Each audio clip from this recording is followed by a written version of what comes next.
I pledge allegiance to the flag of the United States of America and to the republic for which it stands, one nation, under God, indivisible, with liberty and justice for all.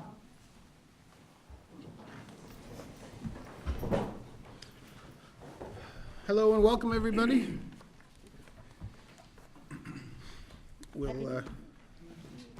And Happy New Year to everyone from MJ. We'll start our business this evening with items for approval, starting with the approval of minutes, November 20th and December 13th, 2017, regular session. Do we have you know what, I'm sorry, I should start by saying we have two members who are absent due to illness, Peggy Kane and Julie Broussard. So approval of minutes, do I have a motion? Tom, second by MJ. All those in favor? And approval of out-of-state field trip, WHS 912 strings, trip to Austria, Vienna and Salzburg, April 19th through 26th, 2019. Do I have any discussion, questions from the membership? Yes, MJ? Is Jennifer? I'm here. Oh, I'm coming. I'll keep it brief, I promise. No, that's okay. No problem. Can you, I guess if you wouldn't mind just clarifying, I'm very excited for this venture, for the kids. I think I just want to share, whether it be, I don't know if it's really a question, but I know that you have a group of, how many total? 100. 100, and do you, how many of that do you expect to attend, about 50% on this trip? So I took a really informal poll the other day. I put Yeah. together just a quick Google form and emailed it to all the current 8th graders and 9th through 11th graders and their parents and asked how many people would be interested in attending the trip and chaperoning. And the response I got was great. I just Wonderful. checked the last count, 52 students and 14 parents. Okay, very So good. there's some overwhelming excitement. I think I think this is just a wonderful opportunity, and the cultural aspect, the variety of culture in Austria. I can't help but think The Sound of Music as I say this. Is that I guess as I always will with any trip, is that I just want to ensure as many students, regardless of their financial means, can and are able to participate, and I don't want that to be a hindrance for a student to, you know what I mean, to. Absolutely, and the Strings Attached Parents Support Group has been great about running fundraisers and giving every student that wants to the opportunity to raise money to offset the cost of their trip. Perfect, perfect. And we'll continue to do so, as long as they absolutely can. Thank you. Do you hope for future ventures Absolutely. going forth? Great. Well, we hope to get this one off the ground and to do a good job with this one. I've already had a couple people ask me, so where are we going in 4 years? I'm like, let's take one step at a time. That's wonderful. I think that's a great, I just have to say, lastly, I think that's a great motivational piece for the younger kids coming up, to have that as a Yes, and focus. I've told a few of them what I'm planning. They're like, what? Where are you going? So they're also equally excited at the opportunity to travel in the future. Wonderful. Thank you so very much. No problem. I'd just like to say, I've been to Vienna and Salzburg, and it's been beautiful cities, and I congratulate you on putting this together for them. I'm excited. Vienna is the classical musical capital of the world. Mhm. So I'm really excited to go, and I was able to work with the tour company. I got a few different quotes, and this has been the best one. I think you have the paperwork in front of you as well. I worked with them on coming up with a itinerary that best suits the needs of a music group and what we'd like to see. So trying to, we'll see churches and cathedrals and palaces and things, but we'll go to the, Aus der Musik and go see where Beethoven was buried and go on a walking tour and go to Mozart's home. Yeah. That's really exciting. Will you be taking trains at all? I'm not Means sure off green? the top of my Okay. head. These are details that we'll work out when we get Yeah. closer. But we will have a bus that will be with us the whole time. It'll Okay. take us from place to place. So. But yeah, it would be fun to take the trains through the center of town. No, they have a train that goes from Vienna to Salzburg to Oh, Vienna. yeah, we'll be on a bus. I was gonna say that the scenery is breathtaking, so. I believe that on the itinerary, we're stopping at a monastery on the way in between to have lunch and kind of wander around and see the sights there. Yes. I know you said that 14 parents had responded, but do you Yes. have an idea of the ratio of parents to students that you want to have for the trip? I like to take between 6 and 8 is the ratio that I like to keep that at.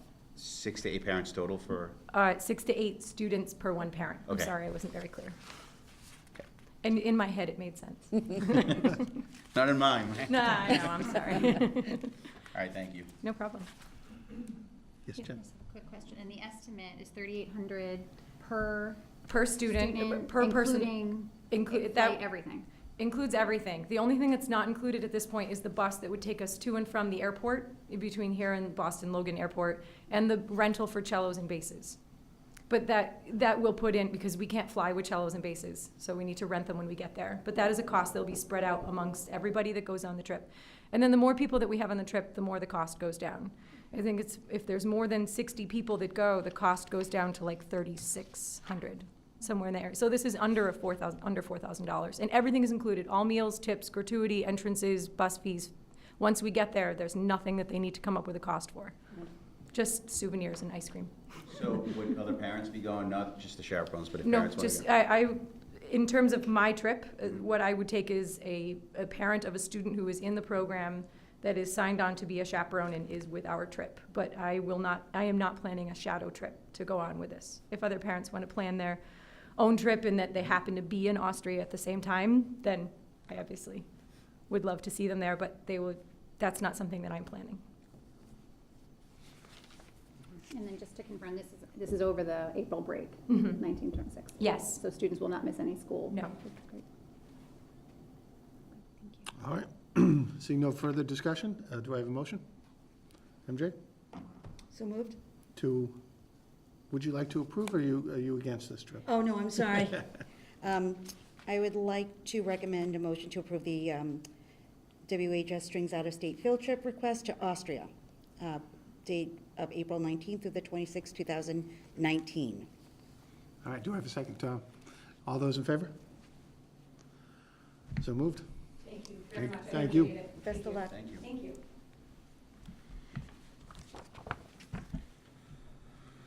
All right, we'll now approve warrants, or seek approval of warrants G412, G413, G414, R216, R217, R218, L27, L28, L29, L30, L31, FS14, FS15, FS16, FS17, FS18.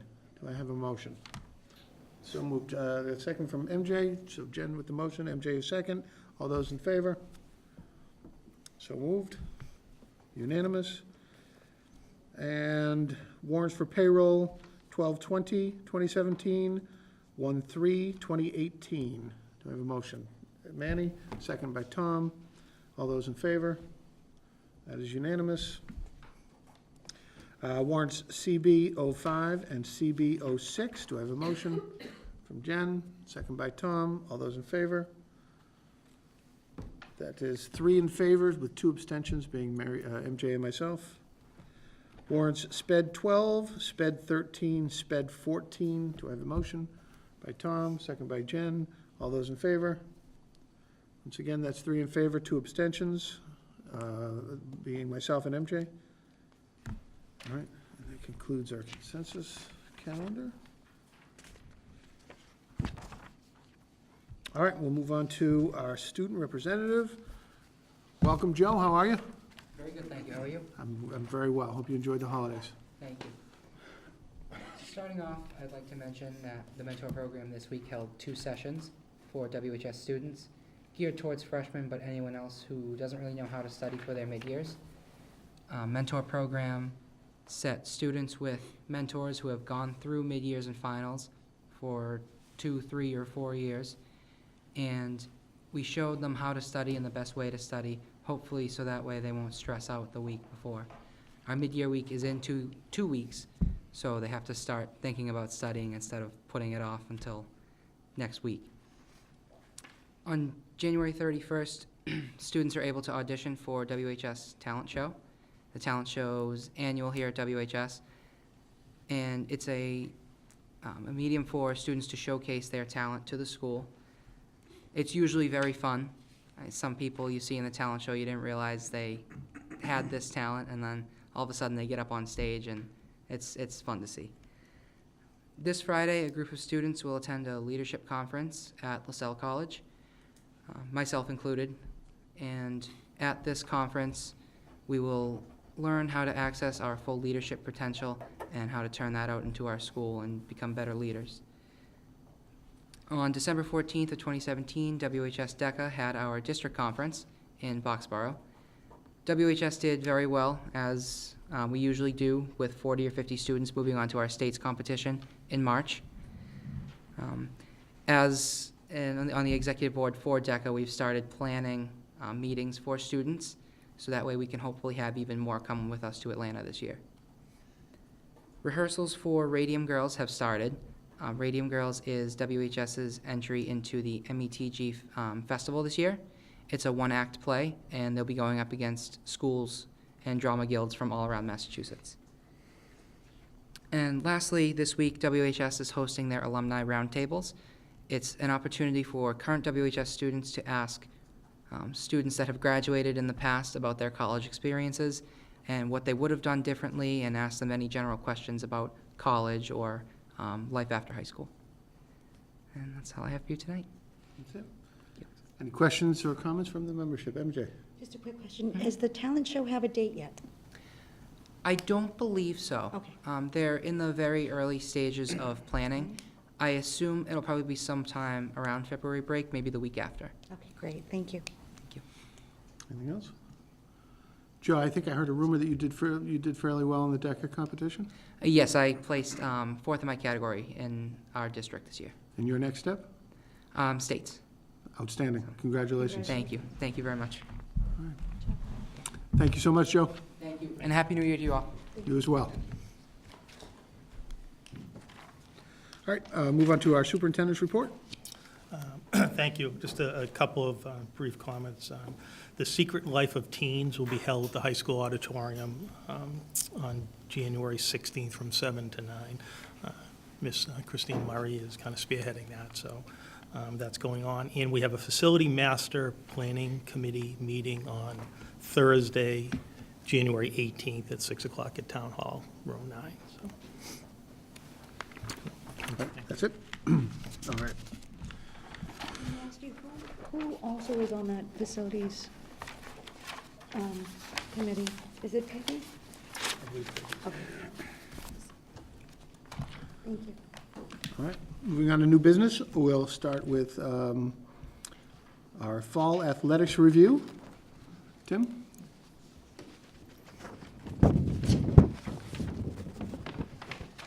Evening, Happy New Year. Been told to keep it to 2 minutes. But we had such a great fall, it's gonna be hard, but I'll be mindful of everyone's time. What I'm going to say is what I'm most proud of. The students did a great job, again, with community service, giving back to Wilmington. We started the season off with over 140 students and coaches participating in the ALS Ice Bucket Challenge, which was awesome. Every team in the fall participated, and it was a great way to start the seasons off. And you know, I'd like to think that goodwill kind of carried over onto the playing fields and surfaces and led to a productive fall for everyone. 4 teams went above and beyond and were recognized by our state association, the MIAA. The volleyball, cheerleading, boys soccer, and girls soccer were all awarded MIAA leadership achievements for their good work in the fall. So along with the rest of the program, everyone really gave back and did a great job. On the playing surfaces, we had highlights. Cross country had a great year. First time the boys had placed in program history. They made the state tournament and ended up finishing 3rd in Division 4. Golf made the state tournament for only the 2nd time in the last 12 years. Boys soccer and girls soccer did a breast cancer awareness game and partnered with Stoneham High School, and it was a really special night and achievement for the program. Girls soccer won the Middlesex League for the 7th year in a row. Football had the best regular season since 2004, and they achieved their first program playoff win in school history. So first-year coach Craig Turner did a great job this year, and The team, led by Tyler Roberts, who was a Boston Globe and Boston Herald All-Scholastic, had a really memorable season and did an awesome job. Field hockey lost in the North semifinals. That's the furthest the team has been since 1992. And lastly, but not least, cheerleading won the Middlesex League as well and finished 4th in the state tournament as well. So those were some of the highlights. That's tremendous. Yeah. Do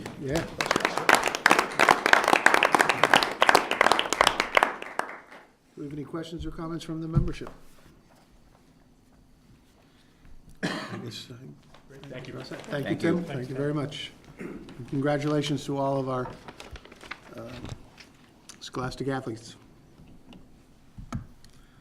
All right, we will move on to the our YRBS results for Wilmington Middle School and Wilmington High School. Would you introduce? Thank you. Ms. Doreen Crow is sick today, as many people are, so we have Ms. Christine Murray and Mr. Bert Rothenbach from Rothenbach Research and Consulting that will present the 2017 Youth Risk Behavior Survey.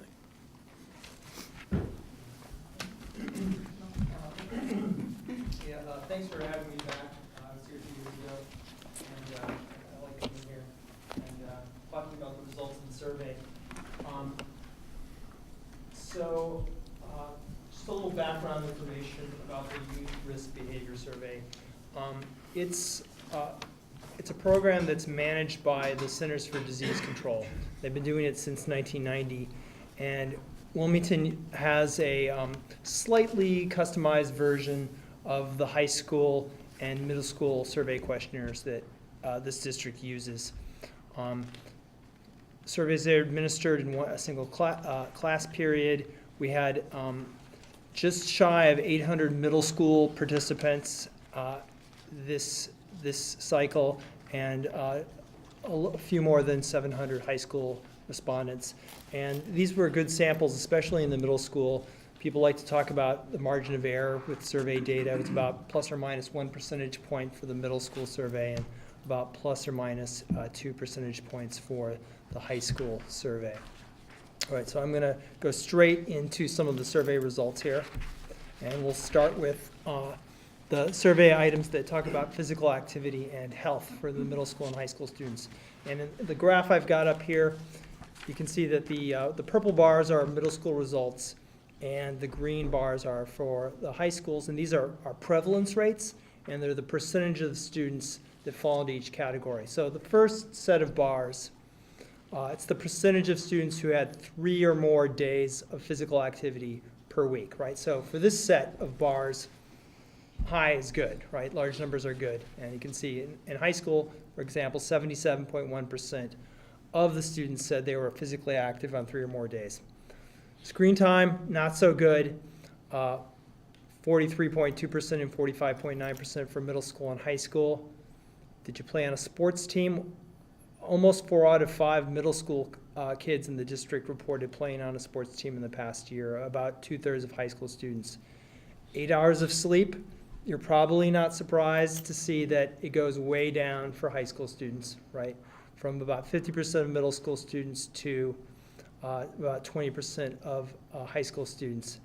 And then one of the questions that they've started adding to the YRBS recently is about concussion from playing sport. And we've got 15% of middle school students and 18% of high school students reporting that. The next slide is, there are several questions about body weight and dieting on the survey. In middle school, almost 23% of students say they're very overweight or slightly overweight. That goes up in high school. 28.5% report that. In terms of students trying to lose weight, about 1/3 of middle school students and nearly half of high school students say they are trying to lose weight. Now, if you break it down, the same measures by gender group, and this is for high school students, you're probably not surprised that female students more of them are reporting that they feel they're overweight, and way more of them are reporting that they're trying to lose weight. Almost 60% of female high school students say they are trying to lose weight. Any questions so far? Do we want to ask questions now or go back? Certainly. You can go ahead. Yeah. The concussion number seems really high. Do you want me to read the question to you? Yeah. Yeah.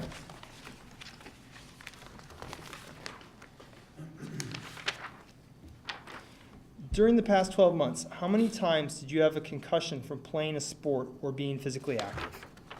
Okay, and then they can say anywhere from 0 times to 4 or more times. So we're not asking about a doctor's diagnosis, right? So some students might say, you know, I think I had a concussion. I'm not sure. So there's a larger, you would say that there'd be a larger variance in that particular, question? I think you're probably picking up 3 kinds, I'll go back to it real quick, 3 kinds of responses there, right? You're getting the kids who got a concussion, went to a doctor or a trainer who said, you've got a concussion, you know, stay out of sports for 3 weeks. You got some kids who got a concussion, but it wasn't diagnosed by a medical professional. And some kids who, you know, had an accident or an injury while playing. It wasn't a concussion, but they reported it out as a concussion. Right? Thank you.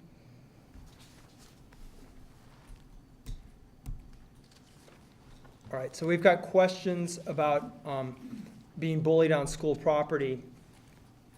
And for the middle school survey, those are the purple bars. It's have you ever been bullied on school property?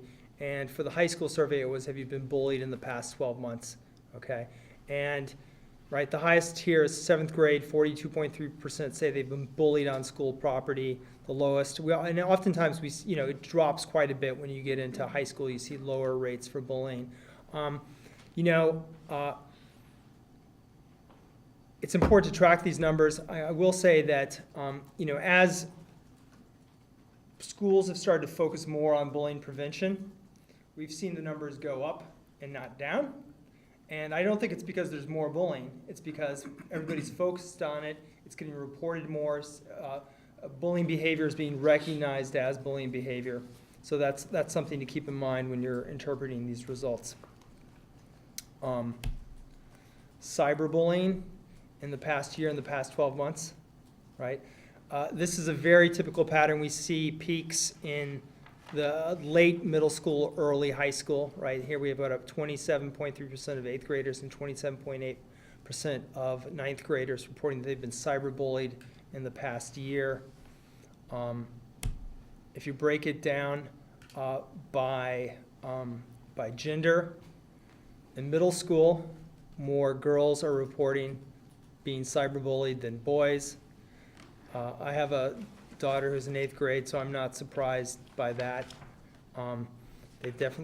Middle school girls definitely pay more attention to social media than the boys do. In high school, it's just about equal, slightly more female high school students are reporting it than male high school students. Any questions about the bullying results? Yes, sir. The results that you're getting from the survey, do you compare them to actual reports that are made for bullying, for actual reports in the middle school or the high school? I haven't seen any data on actual reporting from your school. Is it something we should be looking at? How many students report it? I always think it's a great idea to come at these kinds of youth development issues and problem behaviors with as many data sources as possible, right? So if you have data at your school, here at the school and in the school district on bullying, rates of bullying and reports of bullying, I would say, put it together with the survey data and see what kind of picture it shows. Because we're putting out these surveys and we're getting these numbers. I think it's important to see if, why they're so high, and are there actual reports that are being filled out for actual bullying reports at the middle school and high school? And if they are, how do they compare to what the surveys are? Because if kids are saying they're getting bullied, but are the reports being filled out? I mean, these are the things that we need to know. That's a good question. And again, I think some of the questions, and I don't know them specifically in here, but, you know, students, if kids are being teased, it might be that word bullying, you know, they might be feeling that someone is hurting their feelings, but depending on the questions, I think it can impact their perception each individually. Yep. I think where I stand on that aspect as well is that it would also, and I respectfully, if we can get that data that may correlate with the survey, it would also allow us to know how effectively our policies around bullying and cyberbullying especially are effective. It may also help us to know, is it because people aren't aware of our process in this aspect? I guess, although we are educating, which is a very important aspect to this survey, and I think it's a huge tool, we want to ensure that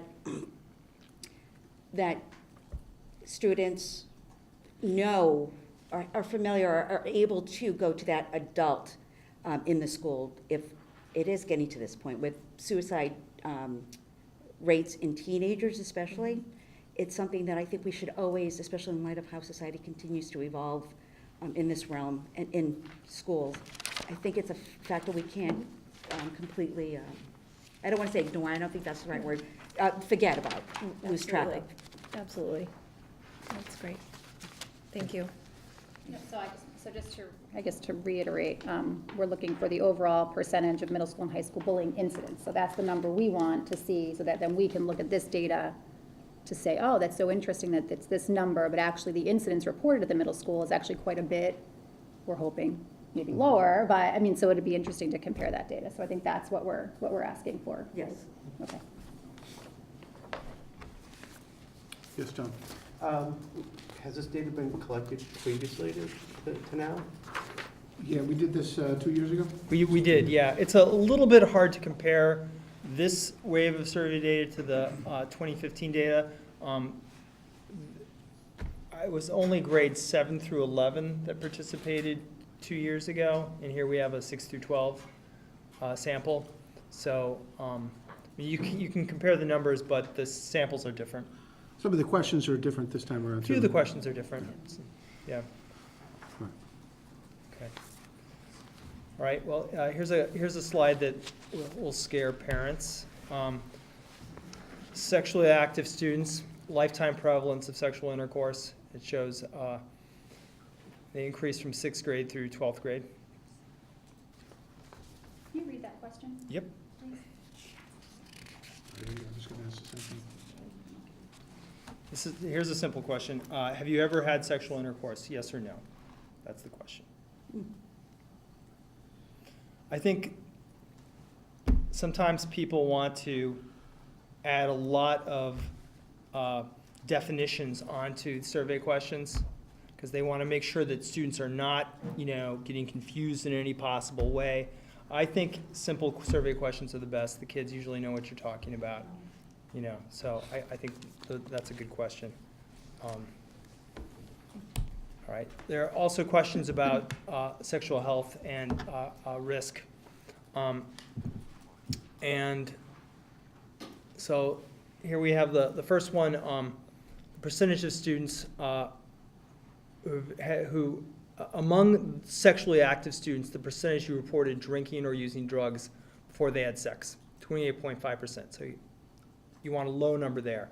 The second bar, among sexually active students, the percentage who reported using a condom the last time they had sex, almost 61%. You want high numbers there.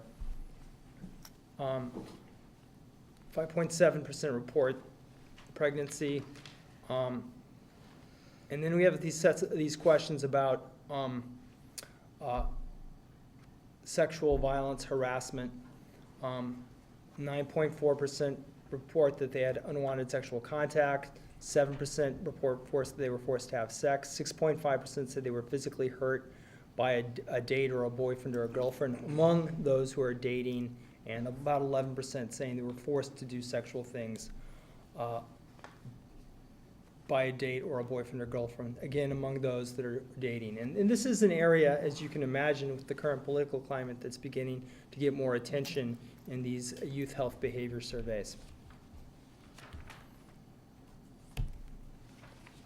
Okay, there are a number of questions on the survey about sex education and communication, and here, these data are for high school students.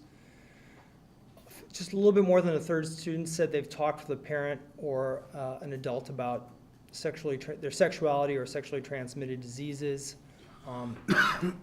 Almost half say there's an adult in the school that they can talk to find help with sexual health services. 29.4% say they're comfortable asking an adult in the school about sexual health services. Almost 83% say they were taught about AIDS or HIV, 56% taught about condom use, and 75% taught about birth control. So I imagine that with the health department, these data will be useful to sort of see that the messages are getting through to the students. Okay, so here's the next subject area. There are a series of questions on the YRBS that ask about depression and suicidal ideation. Okay, so here we have two measures, two symptoms of depression. Did you hurt or injure yourself on purpose? And were you sad or hopeless for 2 or more weeks in a row? And both of these are the percentage you say this has happened to me or I've done this on 1 or more occasions in the past 12 months, right? So I've never seen a school survey where these numbers weren't higher for female respondents than for male respondents. So this is a very typical pattern, right? 16.1% of female students said that they've hurt or injured themselves on purpose in the past year, and 26.9% said they were sad or depressed for 2 or more weeks in a row. These numbers, right, they're high numbers. They're not atypical. Other high schools report similar results. Yes, ma'am. So we don't have that question for middle school, but we do have the next one broken up by middle school and high school. Is there a reason why that one wasn't asked of middle school students? Well, the middle school survey is shorter, right? And typically, some of the more deviant or extreme behaviors are often omitted from the middle school survey, and I think that those questions were not asked on the survey. I mean, I don't report absolutely everything out in the presentation here. I'm just checking to see where that is.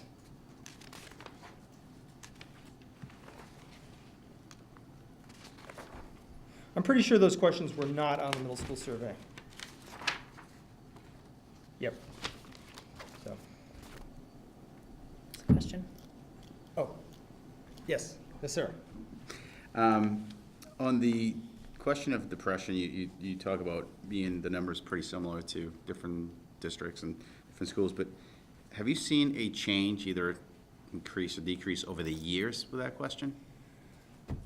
There's some of these measures where there are very clear patterns over time, right? Like, for example, cigarette use has gone down quite dramatically almost every place, right?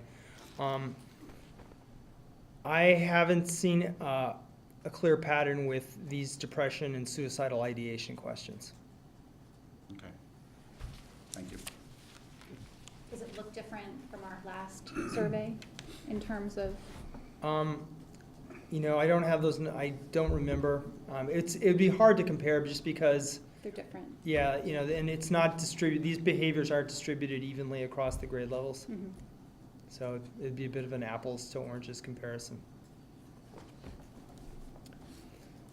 Okay. The YRBS has always had questions about suicidal thinking, okay?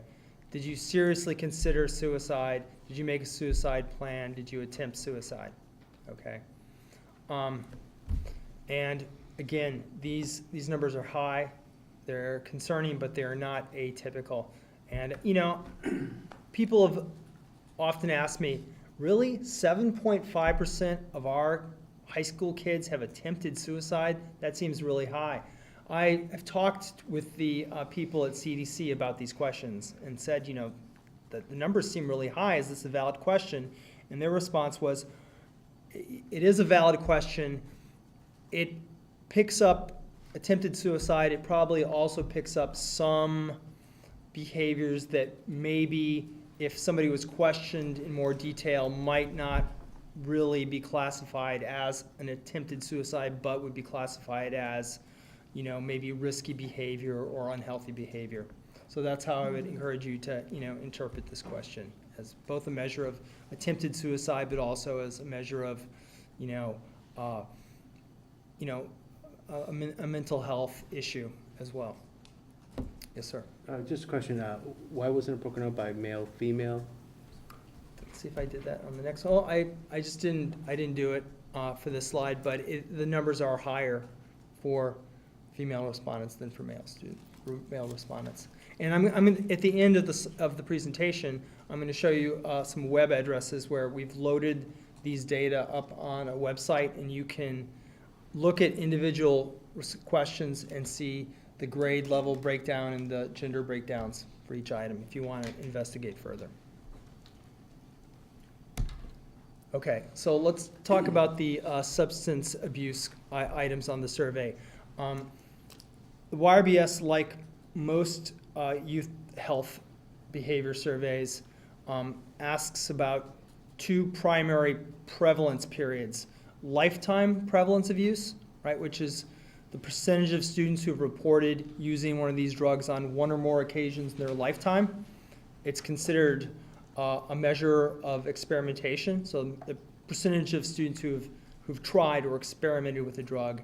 And then I'll show you some slides on past 30-day prevalence, right? One or more uses in the past 30 days, and that's considered an indicator, a rate for current use, okay? So starting with middle school students, lifetime prevalence rate or experimentation. ATOD stands for alcohol, tobacco, or other drug, by the way. And alcohol, 13.5%, vaping, 13.4%. That's the pattern that we're seeing almost everywhere now. Either alcohol and vaping are very close to being the highest, or vaping is number 2, right? That's the typical pattern. And then marijuana, cigarette use at 3.5%. And then we have some lower rates for other drugs here for middle school students. For high school, of course, the rates are much higher. We have more categories, right? 55.1% of high school students say they've tried alcohol. 41.8% say they've tried vapor products. 37% say they've tried with marijuana. Cigarette use is way down compared to past years. 17.2% say they've tried cigarettes. And then we get down here to the prescription drugs, heroin at 3.9%, methamphetamine at 3.3%. Yes, ma'am. Quick question, if you can answer it. With the changes in the state law regarding recreational marijuana use, is the CDC kind of anticipating like drastic changes to, especially the marijuana area of these surveys going forth? Or I just didn't know what the, I mean, I know the surveys are to collect data and whatnot, but Yep. I don't know if there's any, the word escapes me, but, kind of looking down as to what they may anticipate to kind of. Everybody has their eye on this ball, right? All the people who do statewide, surveys, youth health behavior and drug surveys, is looking to see what happens with the marijuana use measures in states like Massachusetts with legalization coming.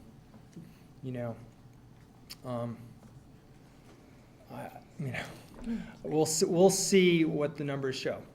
I mean, I will say that for most of the other drugs across the country, in Massachusetts, but across the country, we've seen rates go down, especially with alcohol and cigarettes. Marijuana has been pretty stable for a while, and that might have to do with the changing, I'm sure it has to do with the changing laws, but there are other cultural forces at play that have been going on for a while now. So, it's a complicated question. Sorry about that. Thank you. Yeah.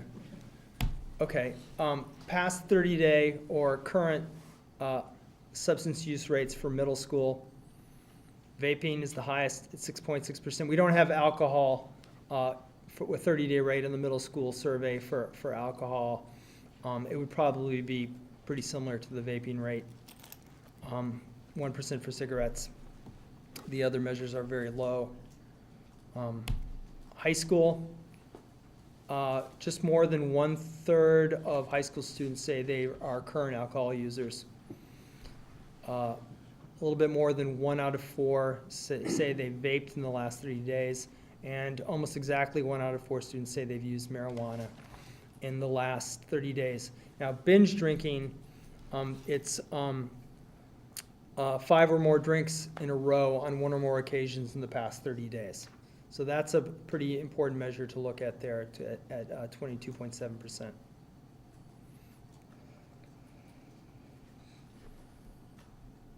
Any questions about substance use measures? Okay. We have questions about automobile safety. And in this case, it's drinking and driving and texting and phone use while driving. So the green bar is a prevalence rate for the whole high school sample. 14.9% of surveyed high school students say that on 1 or more occasions in the past 30 days, they were in a car with a driver who had been drinking. Okay. Now, the purple bars are among drivers. Among high school drivers, 9.3% say they drove after drinking. 44% say they've texted or emailed while driving, and 45.9% say they've talked on the phone while driving. I, again, have seen this pattern in other states and other school districts here in Massachusetts, these high rates of texting and talking on the phone while driving. That's not uncommon, unfortunately. So here's a gender breakdown for these questions. The riding with a drinking driver and driving after drinking, the rates are higher for male students, but the texting and talking on the phone, they're slightly higher for female students.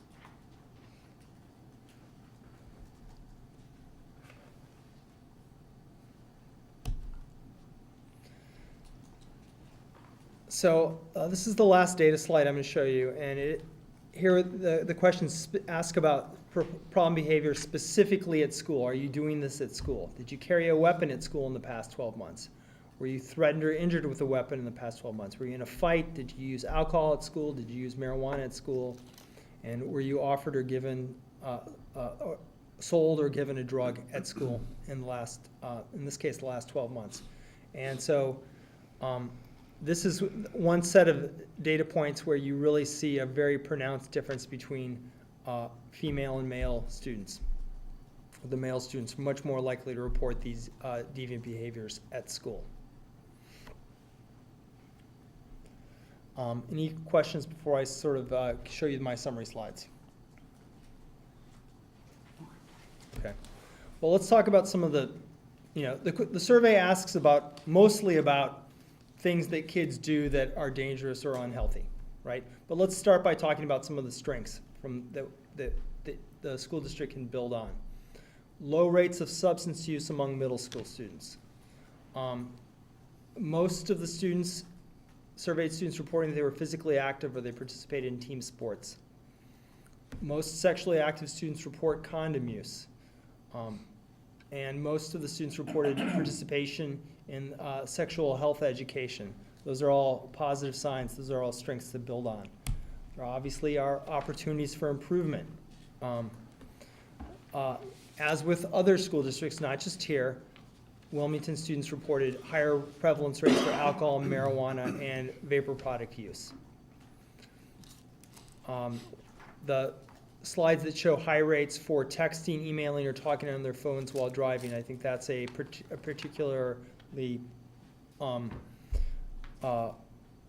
high prevalence and very risky behavior that schools can focus on changing. There's the bullying results for among middle school students in particular. the data on harassment and violence in dating and sexual relationships. And also the high percentages for symptoms of depression and suicidal thinking. So those are all areas for improvement. And as I mentioned, if you want to review some of the data, if you want to dive a little deeper, look at individual items, kind of break it down by grade and gender, you can go to both of these websites. The first one is for middle school students, and the second one is for high school students, and you can explore the data, see the different prevalence rates, and just the full response results by item. Any questions? I'd like to see us compare our last study results with this. I'd also like to see where we compare with other districts around the state. Is that something we can?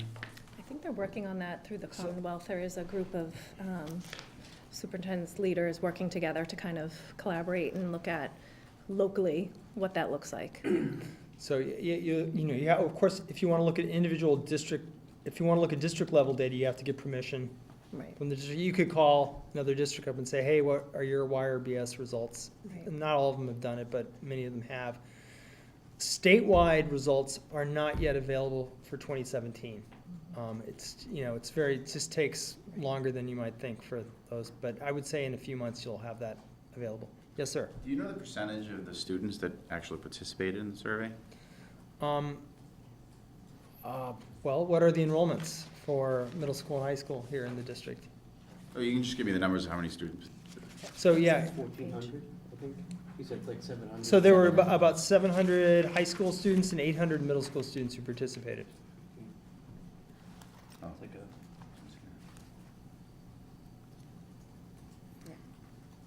What percentage is It's a pretty high percentage. What do you guys have, like around 900 or 800 in each? 800, 900. Those are pretty it's good pretty high. samples. Yeah. I mean, Yeah. when you have school level data, especially when you want to break it down by gender group, you want to come as close to a full census as possible.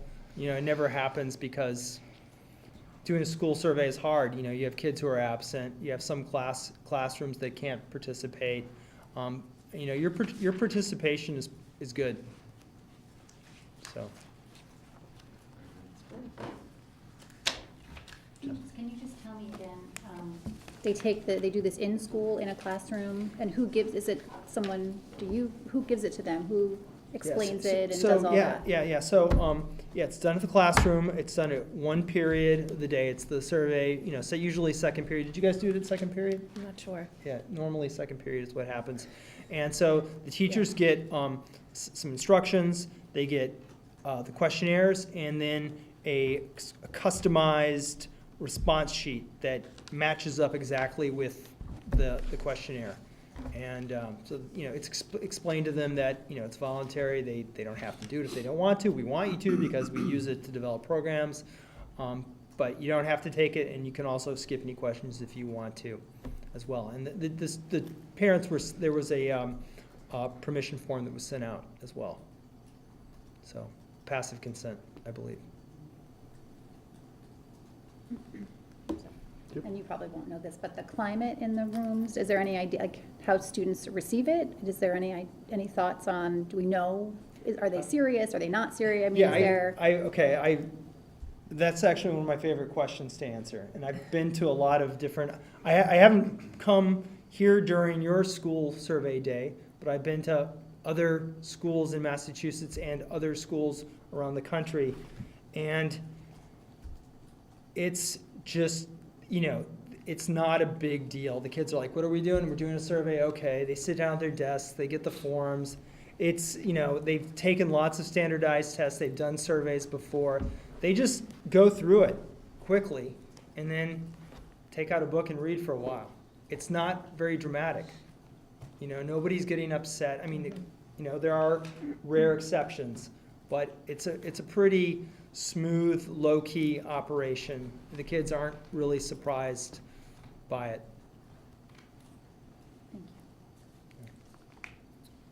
Anything further? Yes. How will our parents be informed of these results? When will they be informed? Is there a letter going out? What happens next? Christine? So typically, we put the results on the website. They're on the district website. As far as last year, I'm not sure the protocol of how that was done, but they're available tonight and open to the public. We can send something. Has a letter, Yeah. because I'm saying, I don't think I've seen any letter come home Yeah, or I'm not sure anything what we did be 2 sent years out. ago, to be honest with you. Yeah. We'll I feel look like to 2 see years what we ago, did. I received an email that said, just so you know, Give some information. because I worry that, Yeah, not everyone's aware. Yep. Yep, we can do That's a great something like that, send out.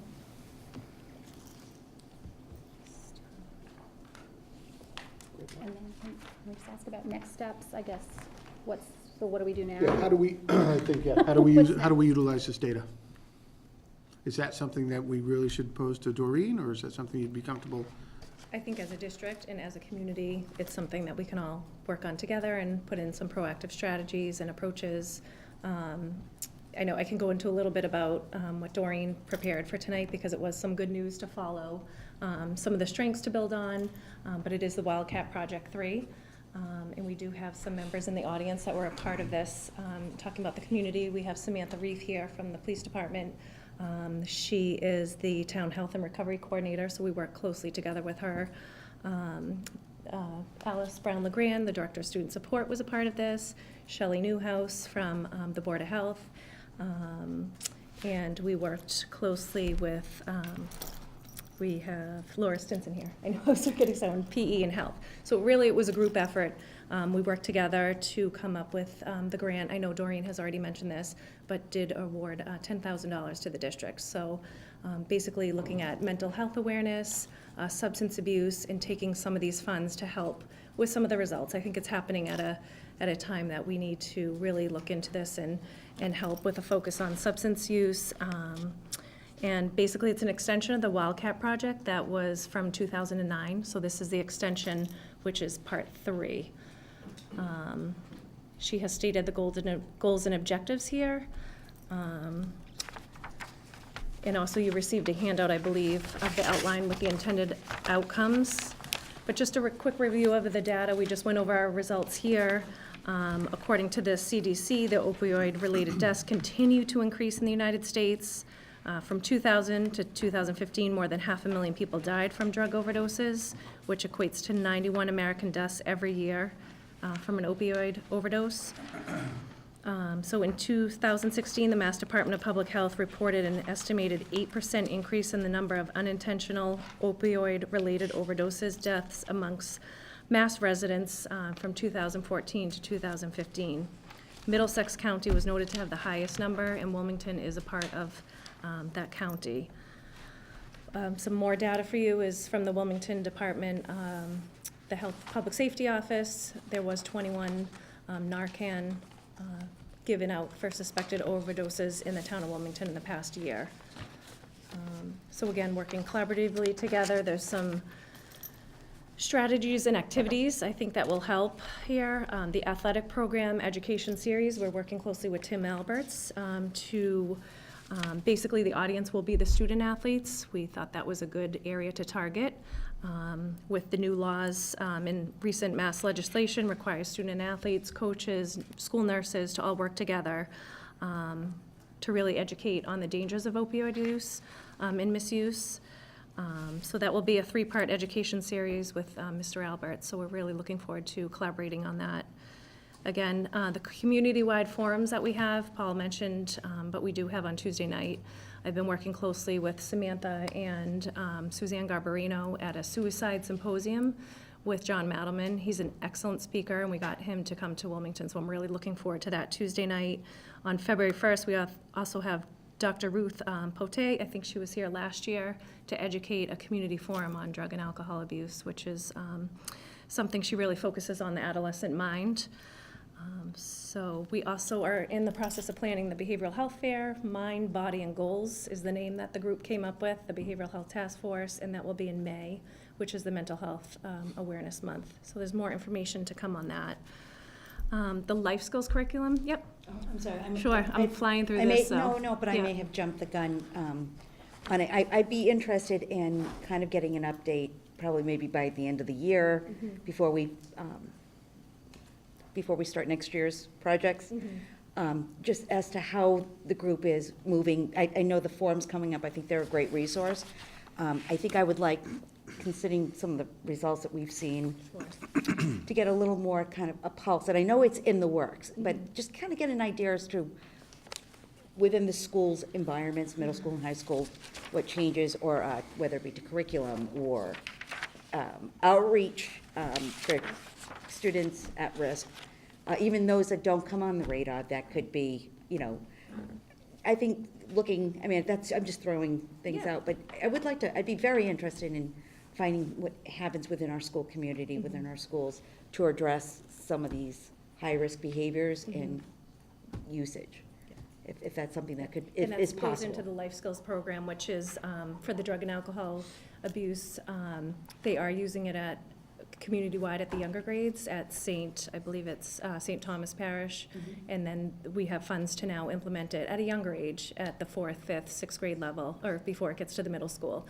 So, and we just implemented the SOS this week and doing it at the end of next week. And really, it's the whole 7th grade. So we're really addressing that kind of the depression, suicide awareness of, who might be at risk, and it was a great tool that we've used in the last few days. So I think that's globally looking at a larger group of, whole grade. The life skills curriculum, and then overall outreach materials to the community and families. I think we need to continue to do that and provide access to resources for everyone. Yeah, I think it's more than just a school issue, a lot of this. It's a community issue, and I think the collaboration with the town, I think, is so important that we work together and put programs on for everyone in the community. Absolutely. The outreach programs have been amazing over the last few years. How's the parent participation in those programs? Are you seeing it increase? I feel like it has been a great turnout so Yeah. far, and I'm hoping the same for the community events. I think just getting a larger group in and hearing these important topics. I think mental health issues are on the rise, and again, it's globally, it's everywhere that we're seeing it.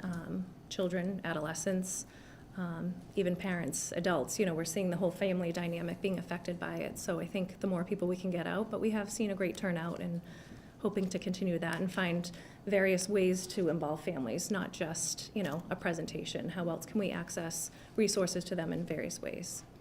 So, thank you.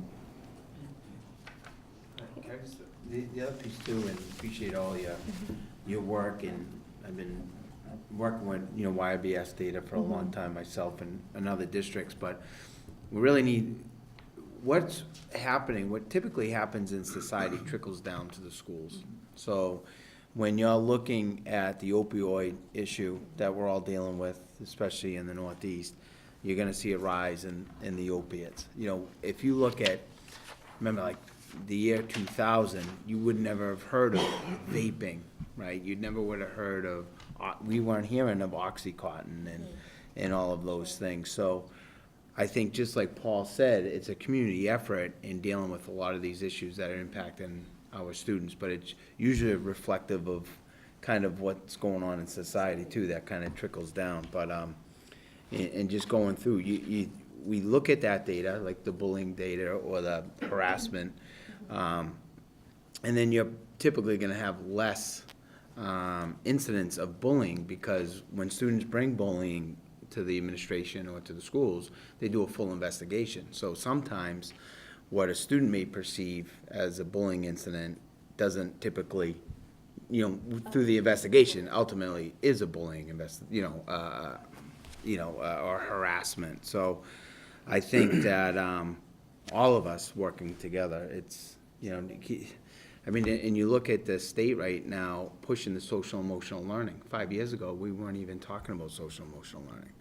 So when you're looking at anxiety and depression throughout the country, it's a major issue. So I just think we have a great team here, and people willing to work and work together, which is so important. So that's half the battle. I just think one thing I would like to just piggyback on that is that complete agreement. I think my concern is what we're seeing in the medical field especially, and I think schools, not only ours, but across the Commonwealth, across the nation, is that there are not enough support providers out there to meet the demand.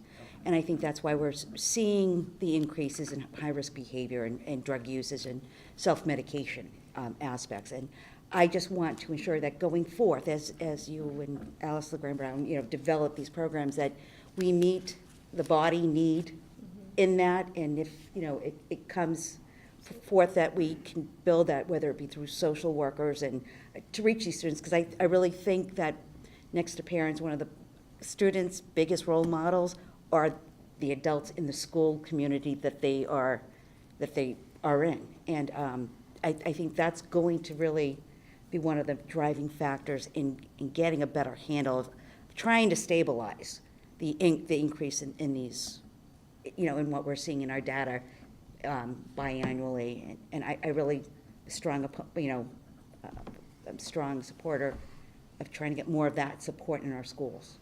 I agree, and I think just going through the SOS program, two of the questions on there were, can you name someone in the school that you can go to, a trusted adult, and someone at home? And if they haven't, we were able to flag those kids and follow up and educate them on that. But I have to say the results were amazing to see, from principal to a previous social studies teacher, to just the names that they listed. It was heartwarming to see. So I'm glad, and I think the relationship building is such a huge piece for these children. So I agree. Thank you.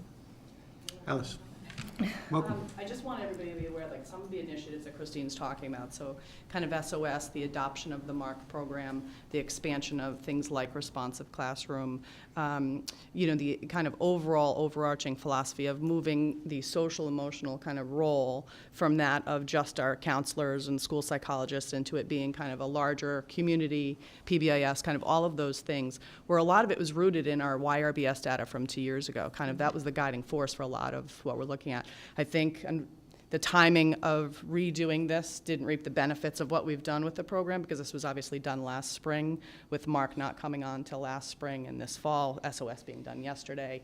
Life skills, the life skills program kind of coming up and running, PBIS at the initial stages last year. So I think we're in a funny place to kind of judge our last year's data, kind of what 2 years ago's data, kind of compared to where we are now with the kinds of things we have in place.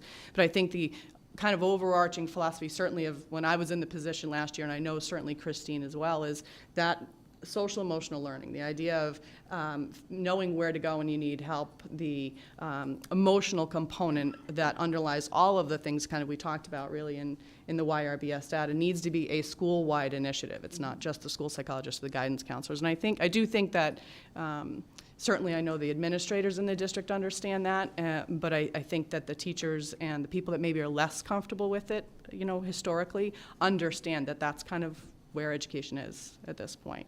Yep, and so I think part of, let's say the MARC program, that's done in every classroom by teachers in conjunction with counselors, kind of holds that idea of it being a combined effort as being important. I couldn't agree with you more. I couldn't agree with you more, because I think it goes back to speaking about this is a community task force in all aspects. I think where my focus is that I didn't mean to be so black and white in that sense, that I certainly agree with that. It's putting forth these initiatives so that they're able to be executed consistently, efficiently, and effectively. And be sustained. Right, and it's always a moving target, and I think the teacher's role in this is a definitely vital piece. Mm-hmm. I just want to make sure it's balanced. There's such with everything they too, that, I mean, I've been out of the structured classroom for quite a while, but knowing what's been coming down with the mandates that they're faced with and all that aspect, that I think that's a part of teaching and passing on their passion of learning to their students. And I think that that's an area where that could be kind of overlay together. I just want to make sure there's enough support, though, to balance that as well. I think agree. was my I would agree, and I initial think a thought. lot of districts are in that place where the need is kind of exceeding the resources at this point a bit, Right, and right. I think we're probably no different with that. We certainly, I think people are doing a great job and Agreed. trying to anticipate needs going forward, but I Agreed. think we sometimes can't always do that. Agreed. But I think that's the benefit of having Christine also, so, to help people do that. So, sorry, I didn't mean to jump in. No, No, I thank you appreciate for, it. thank you. Anything further? I just have one little question. The automobile safety, do we address that in school? Is that part of, I Health would think the curriculum? health, but also the MARC program that's going to be at the high school, you know, It's that part- really yeah. talks about the cyber stuff, so I'm sure that's embedded into it of kind of safety, cell phone use Yeah. and all okay, that. I was just curious. Thank Yeah. you. Thank you, Bert, to come. Yes, we thank you very much for your presentation. Our next item, actually, Christine, you touched on, was the Leahy Mini Grant Award and Project? That was it. Yes. Yes, indeed. So we'll check that one off. Check it out. Thank you so Thank much. you.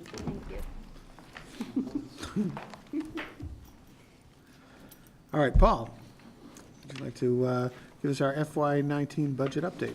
Thank you. Back on December 28th, Mr. Antonelli and I met with the town manager and the town accountant to, as we do every year, to go over our preliminary budget and then any changes that we need to make and so forth. Very productive meeting, lasted almost 3 hours.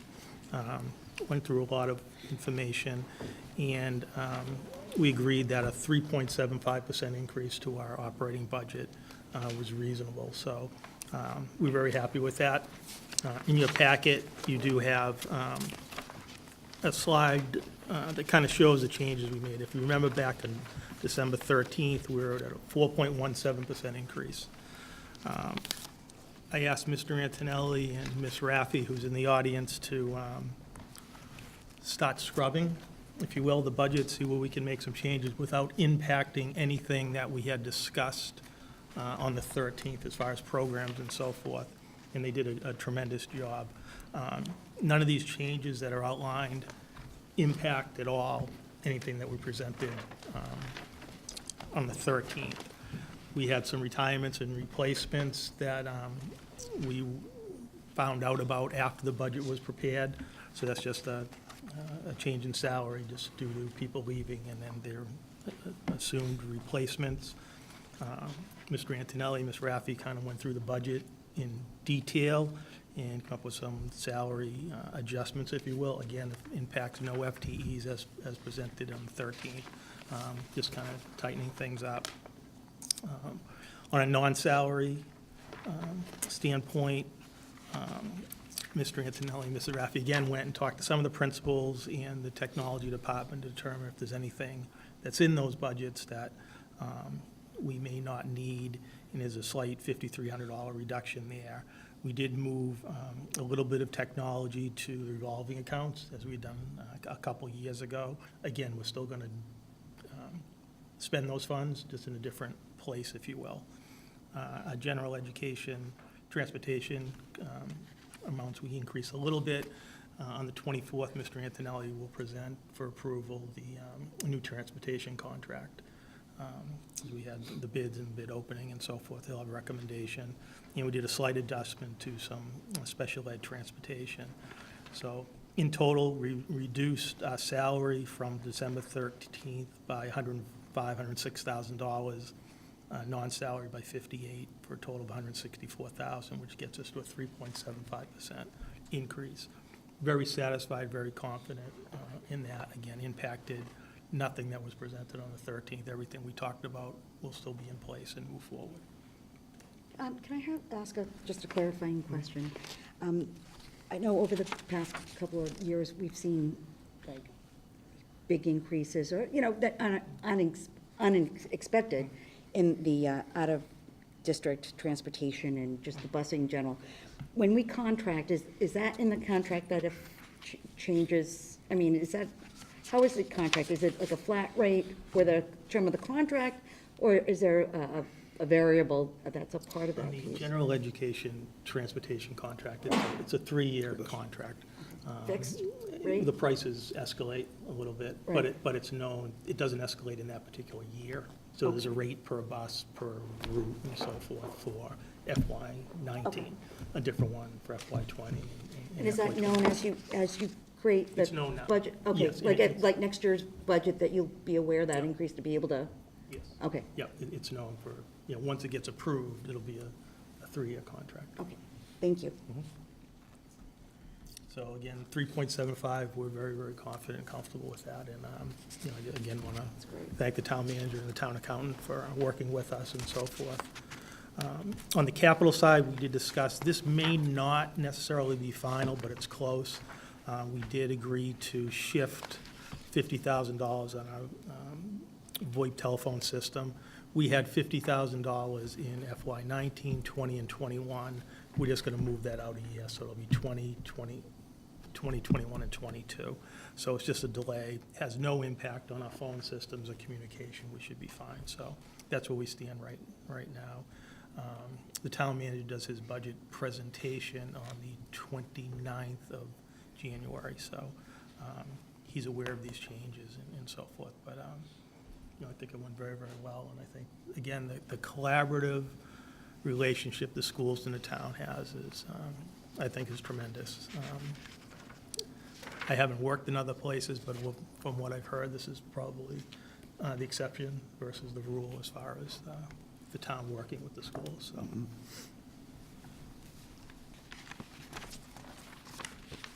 Any comments, questions about the update? Well, Thank you. Paul, Frank, Jackie, as usual, outstanding job. Thank you for keeping us in the black every time. All right. And Paul? We have a FY '18 financial report. Again, Mr. Antonelli and Ms. Raffi worked diligently on this, so I'll pass it on to Mr. Antonelli. Okay. Included in your package is a comprehensive report which shows all of the accounts in each individual program for the school district. We'll tell you what the original appropriation was, how much we've expended, how much we've encumbered or set aside, and what the remaining balance is right now. In addition to that report, you have a detailed report which highlights all accounts that have been overexpended by $1,000 or more, and it lists the explanation for the reason that that account has been overexpended. I'm recommending 2 motions for the school committee. The first would be a motion to allow the Director of Administration and Finance to move budgeted funds from the salary adjustment line to the proper line items to account for lane changes and contractual salary increases. And by doing that, it will clean up our account, so to speak, and we'll be able to take a closer look at them. And the next report that you receive will show more clarity in all of the accounts by making those transfers. And the second recommendation goes along with the first recommendation, which is to distribute the circuit breaker funds to offset the special education tuition expenses. All right, so we'll take 2 separate motions. I wouldn't expect anyone to be able to reiterate exactly the wording of the first one, but would anyone be willing to offer a motion in relation to what, as Frank described? Motion by MJ? I would like a motion with the help of Mr. Antonelli to help me form it, to approve the movement, To move the budgeted funds from the salary adjustment line to move the budgeted funds from the salary adjustment line to the proper line items to the proper line items to account for the lane changes and contractual salary increases. to, sorry, Let's all say it together. I I think feel it'll like be it's like a okay. wedding vow. I know. Do you? I think for Someone's got to do a blessing. Are we driving or changing lanes? To lane changes and contractual services. There you go. Okay. Got all that, Kim? Second by Jen. All those in favor? So moved. Unanimous. And our second motion, will anyone offer that to use circuit breaker funds to offset costs of special education? That one I got? Well, I don't know if I can do that motion. Yeah, probably not. Do I have a motion? Manny? I'll make a Second. motion to what he said. Second by Jen. All those in favor? So 3 in favor, 2 abstentions. All right, that was painless. Thank you. Do we have, let me ask you, by the way, do we have any questions or discussion regarding the financial report? All right, seeing none, let's move on.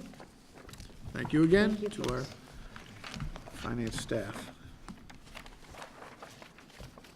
All right, same annual report and audit. Paul, you want to take us through that? Yeah, this is a document that we have the SEAM Collaborative puts together. It is given to all the member districts, and they just present it to their school committee for information purposes only. So you just have in your packet. Hopefully, we've all had a chance to review that. Are there any questions? All right, seeing none. Oh, seeing I one. just want to make a quick comment. I'm finding that with each passing year, the annual report and audit has become more detailed and more concise, and I think it's very impressive. Yeah, I think the executive director, Kathy Lawson, and the business manager, Greg Zamuda, do a great job. They do. And the collaborative, Jenna does a Yeah, of great course. job. All right, moving on, our CPR overview.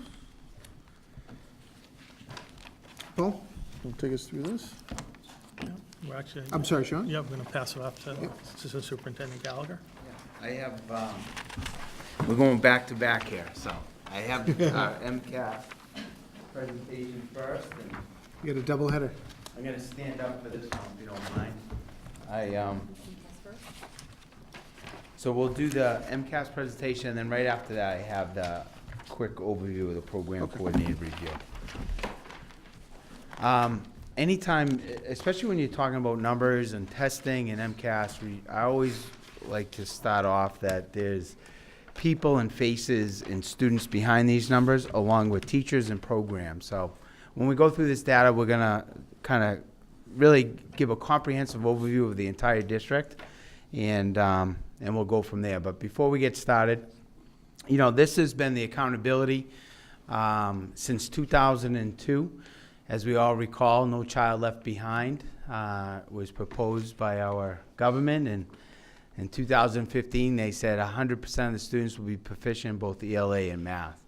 Then as we started to go through that lofty goal of 100%, then we kind of switched this to annual yearly progress. And that was being measured around 2002 and 2006. Then a lot of the districts were kind of struggling to make annual yearly progress. Remember, there was funds tied to that through the federal government at the time. And then we went to CPI, which is a Composite Performance Index, and that was around 2007 and 2010. And what started to happen is you started seeing a difference between a lot of urban schools and kind of some of the suburban schools. So the state looked at, in 2011, developing baseline data points, and that's when you started to look at student growth percentiles, trying to even playing field throughout the Commonwealth.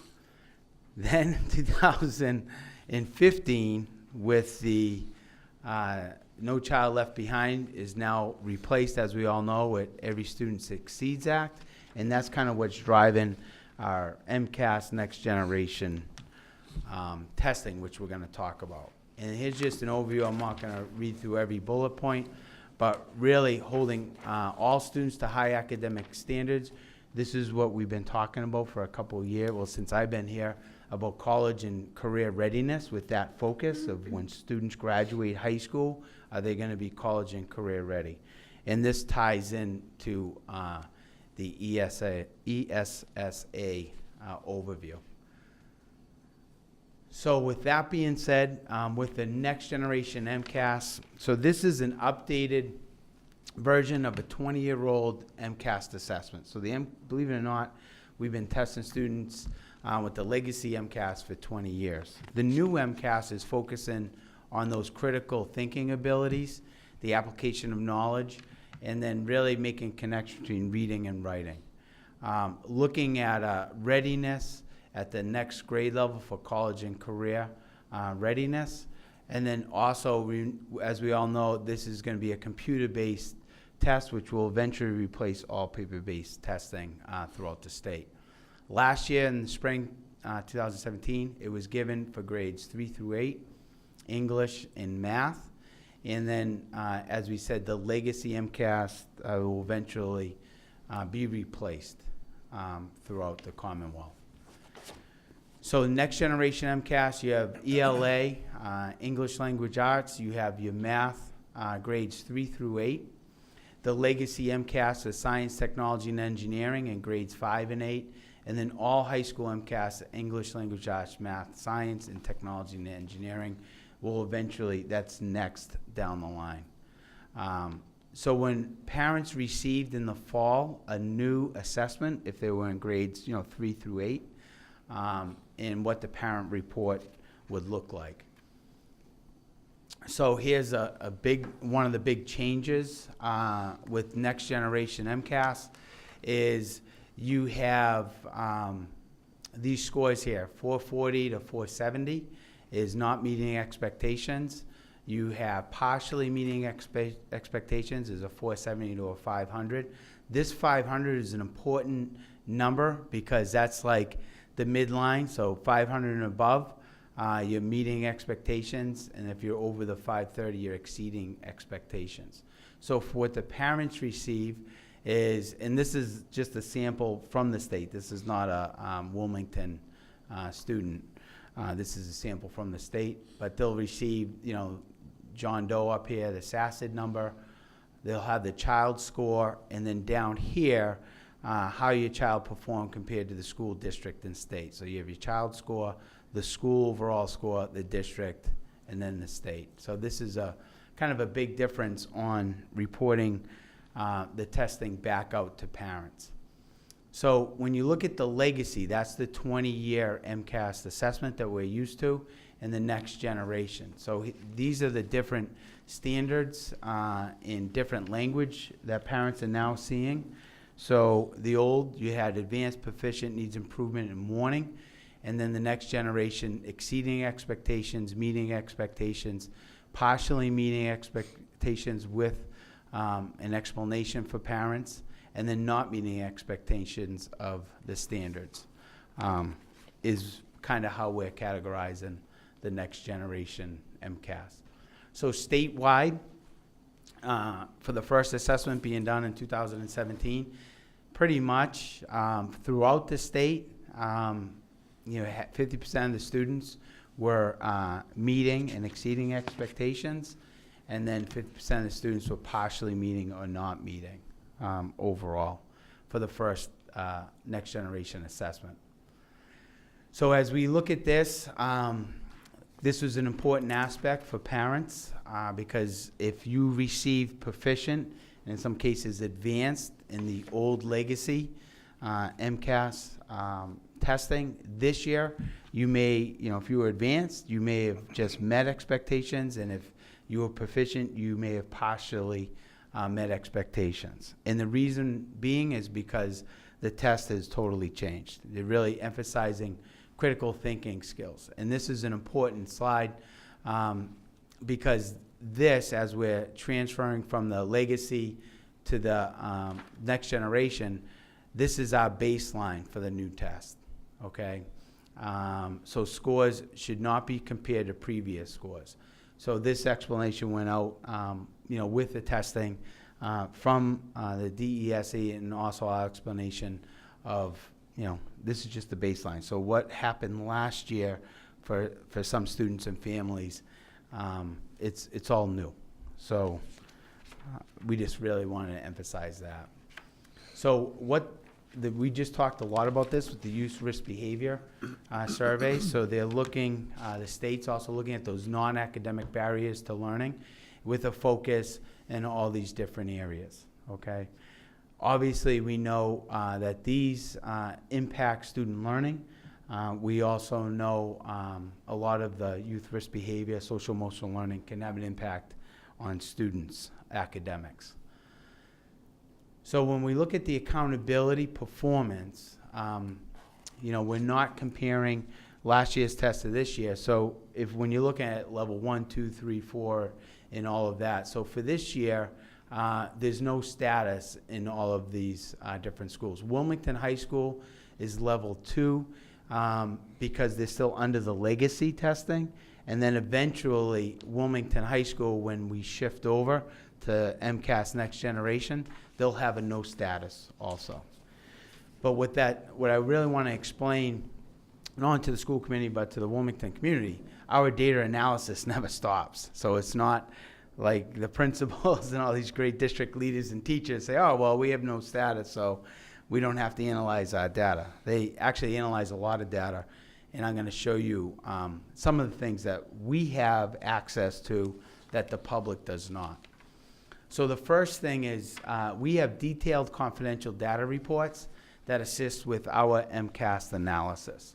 So, and this is not for the public because we can generate reports. For example, our 300 reports, that talks about our district reports. So we can analyze some data that really takes a look at our district, takes a look at the standards, really digs deep.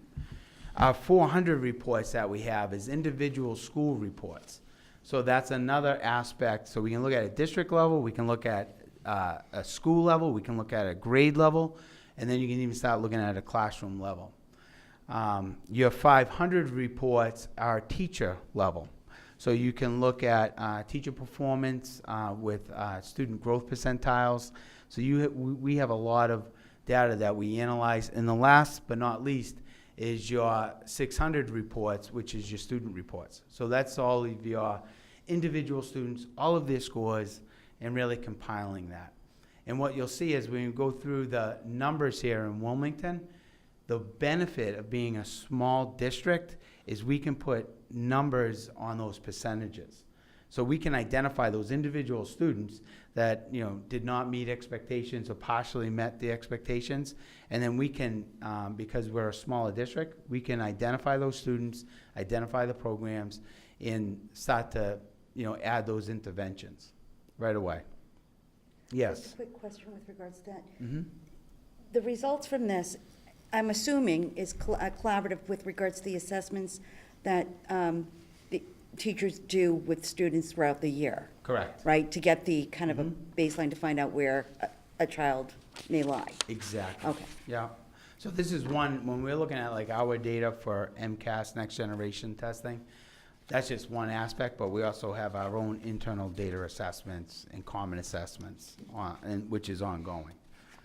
If you recall, when the principals presented their overall school improvement plans, you saw a lot of action steps that we tie in our MCAS scoring, but also a lot of those internal assessment data points, and then jumping back over to PBIS and social emotional learning, supports that we were just talking about to really benefit. I just see tests like this kind of threatening those initiatives and Yeah, driving no, those initiatives. Because, No, well, it really, because we used to talk to a lot of parents, community members, and teachers.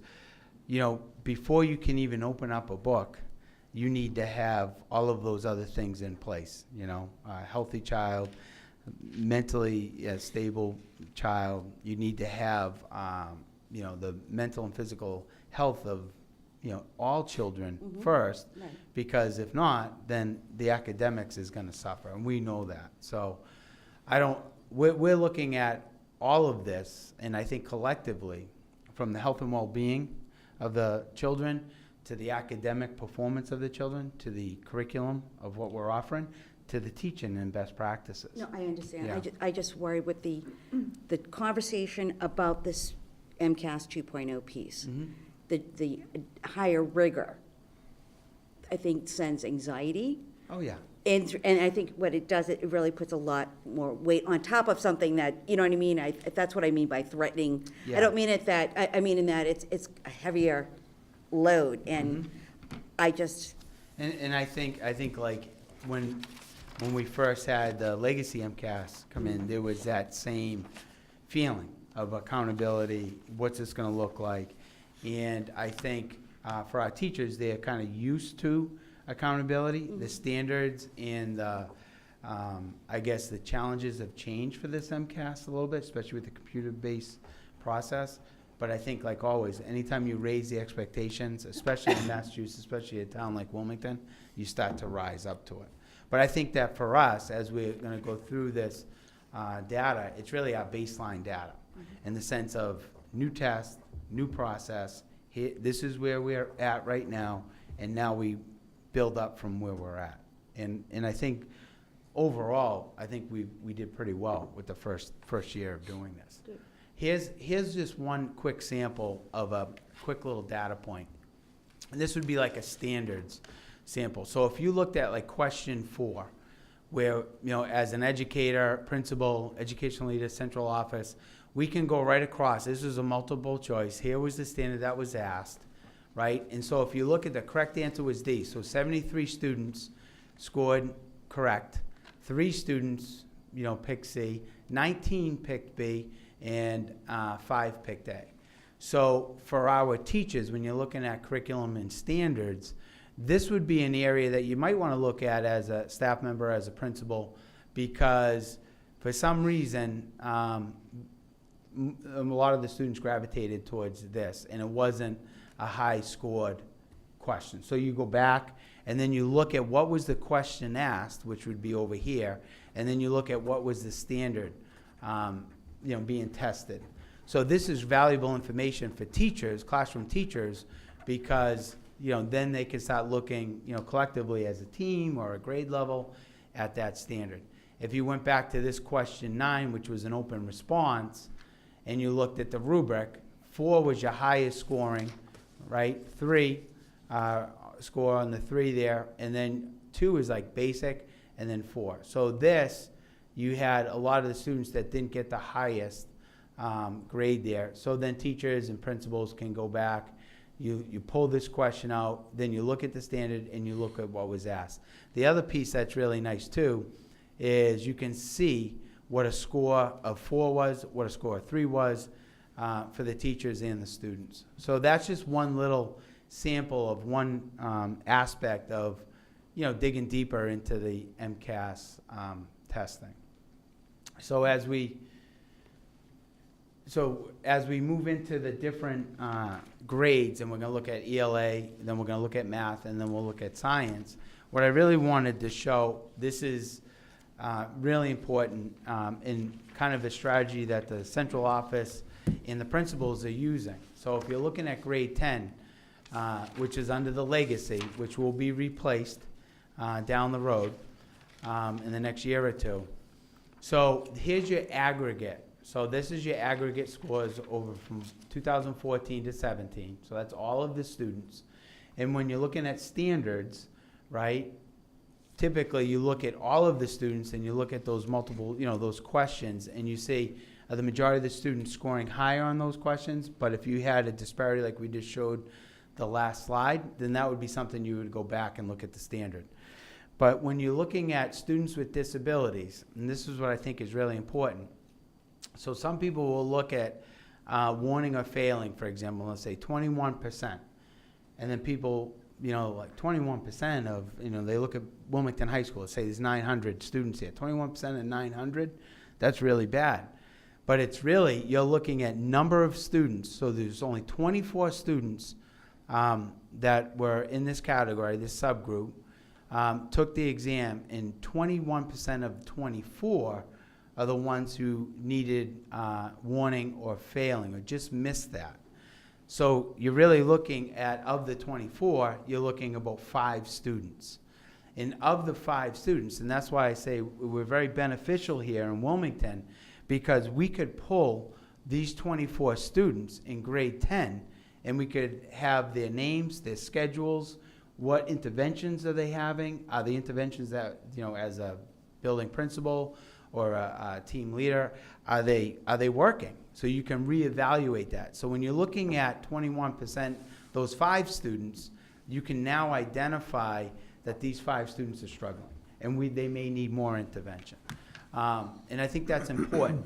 Now, if we were in, for example, a Lynn or a Lowell, where 21% of this subgroup, you might be talking about hundreds of students. That would be, I think, in some cases in those urban schools in the big districts, it's sometimes unmanageable because there's just so many kids. Here in Wilmington, it benefits us because we have these students, we have the names, we have the programming, and we have a lot of the interventions. So when you look at economically disadvantaged, right here for this test, there was 19 students that fit into this subgroup. And then once again, you have warning of failing was 21% and 5%. And then you start looking at 3 or 4 students that we can provide support to. And you have a name on those numbers, which is really important. As we move down the scale with the overall grades 3 through 8, with the new Next Generation MCAS scoring, our average scale score, so this is our baseline for all grades. Our baseline is 504. Remember, that new number is 500. So anything 500 and above, you're meeting expectations or above the state average. When you go down the breakdown, and you can go and look at our scale scores for each grade, 502, 505, 507, it goes all the way through, and you can see we're either at or above the state average in that scoring. So when you're looking at a baseline of where you're starting, we're starting in a pretty good spot. We obviously have a lot of work to do, and we know that. But with the Next Generation MCAS test, we're in a pretty good spot here. So if we look at Wilmington Middle School, once again, this is grade 8. Here's your aggregate. This is all of the students. This is where we're at. Then we break it down to the subgroups. So this would be students with disabilities. Here, the total number was 58 students. And then over here, when you look at economically disadvantaged, the total number is 39 students. Once again, because these numbers are lower within the grade in the school, you can pull those schedules. You can look at the scheduling, at the special education programming, and that's a big advantage of a district that's smaller because you can address, I think, a lot of these issues quicker and actually provide the supports that these students need. Overall, for grade 7, district-wide, once again, here's your aggregate. Average for grade 7 ELA, we're at the state average for this score for the aggregate. You look at the numbers of students in this subcategory is 69%. 69 students. And then over here, the economically disadvantaged is 32. So even where we didn't score in the 500s, even the subgroups that we have are scoring above the state average, which is not a bad starting point, once again, when you're looking at baseline. And once again, as I said, we have these students, and we know who they are, and we monitor not just the students, the teachers, the programming, and then the supports. So when you look at ELA for grade 6, once again, 509, aggregates above the state average, students with disabilities, and here you're at 56 total students. And then you can, you just go through, it's the same process. And then you have right here, the number of students is 20. So when you see students not meeting expectations, it's 15% of the 20. So you get those numbers that are 10 or less of students that are struggling, where we can identify the students exactly, which helps for, once again, interventions and assistance. For grade 5, we went, once again, the average scale score is 5 above the state average by just a hair there. Students with disabilities, throughout both schools, the north and the west, you're looking at 65 students. And then, as we said over here, for the economically disadvantaged, you're looking at 39 students. And then once again, you can break those numbers down, those detailed confidential reports that principals, administrators have, we can break those down even further in identifying the students, identifying the learning needs. And I think that that's really beneficial. Excuse me. Yes. Could I ask just a quick question in looking at those two subgroups? Are there any variances or considerations in looking at that it may not be the child's ability to execute it, but more so it's the tool itself that inhibits them from showing that they know the knowledge and are able to think at that level? I mean, you're talking about differentiated learners in Yes. general, not just Right. in those population Yeah. subgroups. I just think, and granted, maybe that's my thorn in my side in this as a general, I don't want to be negative about it, but I don't think it's, one size doesn't fit all. And Exactly. we know that in education, and to, give this as the only option, even the accommodations, I just don't think are significant enough to, I think they're not significant enough to look at the results, whether they be baseline or future results, and say, well, the variances will be minimal, you know what I mean, to that Right. piece. I agree. I mean, I think like, I think these assessments are very valuable in the sense that it's one aspect of taking an entire grade level, taking a lot of the students, a lot of the different subgroups, and you gather that data. What I always felt was extremely valuable is when you look at this overall, right, it gives you good data. But what's even more important is breaking it down. Like when you know these students personally, for some students that, maybe partially met the expectation, that's a great accomplishment. Right. And- I just don't want to limit it to these two subgroups, because I Correct. think that we have. Right. Well, for our presentation, I figured. I'm sorry, I didn't mean to, I don't No, want to no, no. interrupt you. I figured like we could kind of show the aggregate where we're at. We're above the state level. We're looking right now, we have two subgroups, right? We have students with disabilities, and you have your economically disadvantaged students. And with Sue McDonald, and we're going to talk about program coordinator review, our ELL population is going up, but not enough to have a true subgroup yet. Gotcha. But eventually, that will probably be our third subgroup that we look at. Yeah. Thank you. Does that make sense? It does. Yeah. It does, thank you. All right. Make sure that's on the record that I made sense. All right. I bold that one. All right. So as we go, so that's grade 4. So grade 3, and once again, overall, the aggregate for all students, we're above the state average. You're looking at the baseline. You go to the number of students you have overall in the district for grade 3 was 63, and then overall is economic disadvantage is 36. Now, the other piece that I want to reiterate is, so remember those scores, the 500 and the 470. So I went back and I looked at what's also fun to do when you can have some data to kind of look at. When you look at these scores of the partially meeting expectations of these students overall in the district, of those 63 students, I looked up in the 490s, right? Like how many students were 490, one or two questions away from fully meeting? So for that grade 3, it was 27 students overall that were partially meeting expectations, that were one question away of fully, meeting the expectations.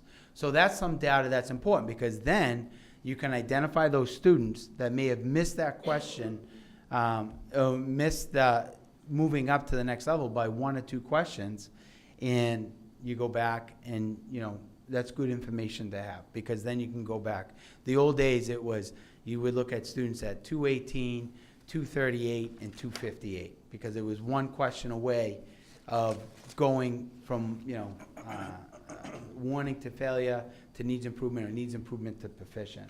And you kind of look at that as a principal, educational leader, team chair, and you just say, all right, this student was pretty close. And once again, we have a lot of that confidential information. So overall, I think for the district overall, did pretty well.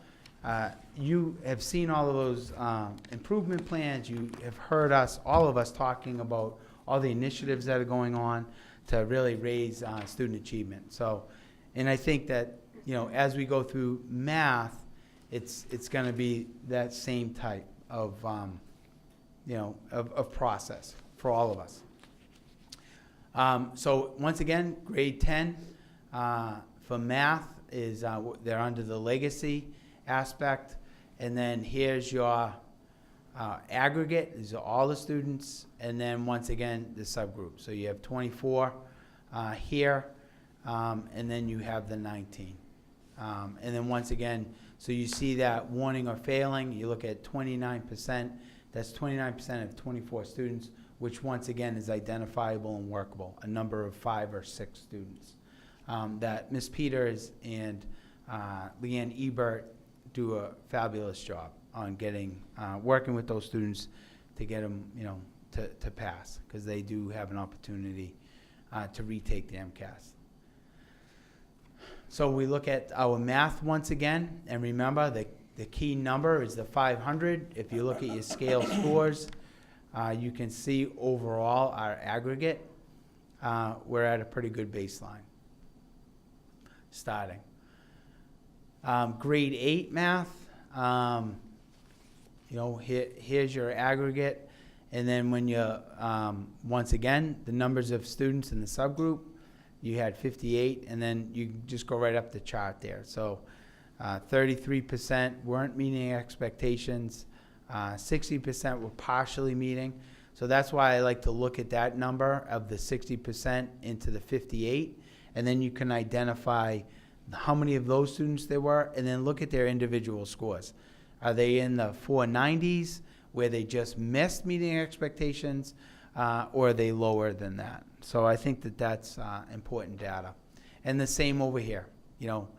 I've laid this out the same to try to kind of show all of us kind of there's a lot of detail and a lot of work that goes in behind the scenes, but this is what we really focus on. Being a small district, we can identify these students and work with these students and families and programming a lot easier. So once again, your aggregate, you're above the state average overall for the grade. When we start looking at our subgroups, once again, there's your actual number, and then there's 31 of the economically disadvantaged. And then you can also see, the average scale score within our subgroups. We're still above the state average, but we're not saying that that's where we want to be. We want all students meeting expectations, and we're going to work hard to do that. For grade 6 math, it's 507 overall, above the state average once again. And then once again, you look at your subgroups. You have your students with disabilities. There's 56 in grade 6. And then there's 20 students economically disadvantaged. And then once again, you look at this number, it's 54%, but once you start breaking those numbers down by student and scores, you're talking the majority of those students are just missing. And it's the first time that they've taken this exam online. So you have your grade 5, once again, 504, above the state average aggregate, and then your subgroups here, of where we're looking at. And once again, you look at those individual numbers. So when we look at this, remember grade 5, you have two schools, the west and the north. So those 39 and 37 students, they're not, or 65 students aren't in one building. They're in 2 buildings. So grade 4, above the state average, aggregate. And then once again, as we said, 2 subgroups. There you go. And right here again, 505 above the state average. And then you have, the subgroups once again. And so for next year, as we're going through this for overall, next year you'll have the 2 scores from each year. So you'll be able to compare, the West grade 4 with, you're going to start having that data once again where we can start comparing school to school, grade to grade, and all of that. Does this break down the schools within our district, like the Northwest and? Yeah, I mean, you could break those down if you, for us, for this time, for the baseline, we kept by grade.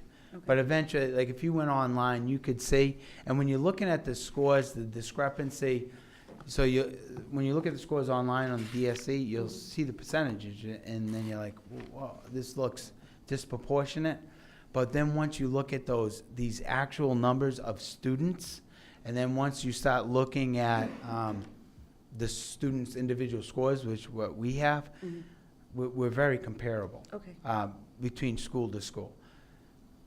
Once again, do we have a lot of work to do? Yes. I mean, we're not going to stop all the work that we're doing within the schools, and for us to develop consistency from school to school and vertical and horizontal curriculum work is really important. So those are some of the aspects that we have going on.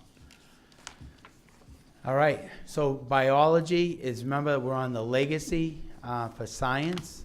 And as you see, the students that took biology, over here, we didn't have enough students in this subgroup that took the biology test. So you're not going to get, that consistent data. Over here, economically disadvantaged, we did have enough students for the subgroup. So we offer biology MCAS, and then we also offer physics at grade 10.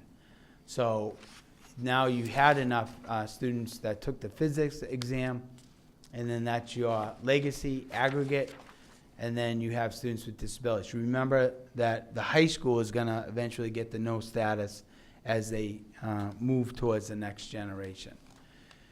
So, and I think this has to be one of our curriculum goals, and working with principals, elementary principals, is science. Throughout the Commonwealth, there was such a push for math and ELA that unfortunately science kind of took a back road. So for us, having the investigation science curriculum at the middle school is going to be a definite positive on these science scores.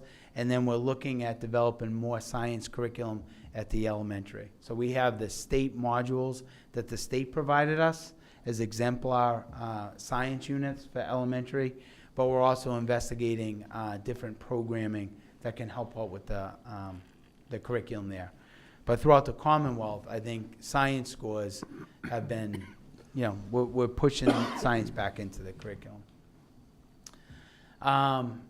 And then here you go. You have your grade 5. This is legacy still.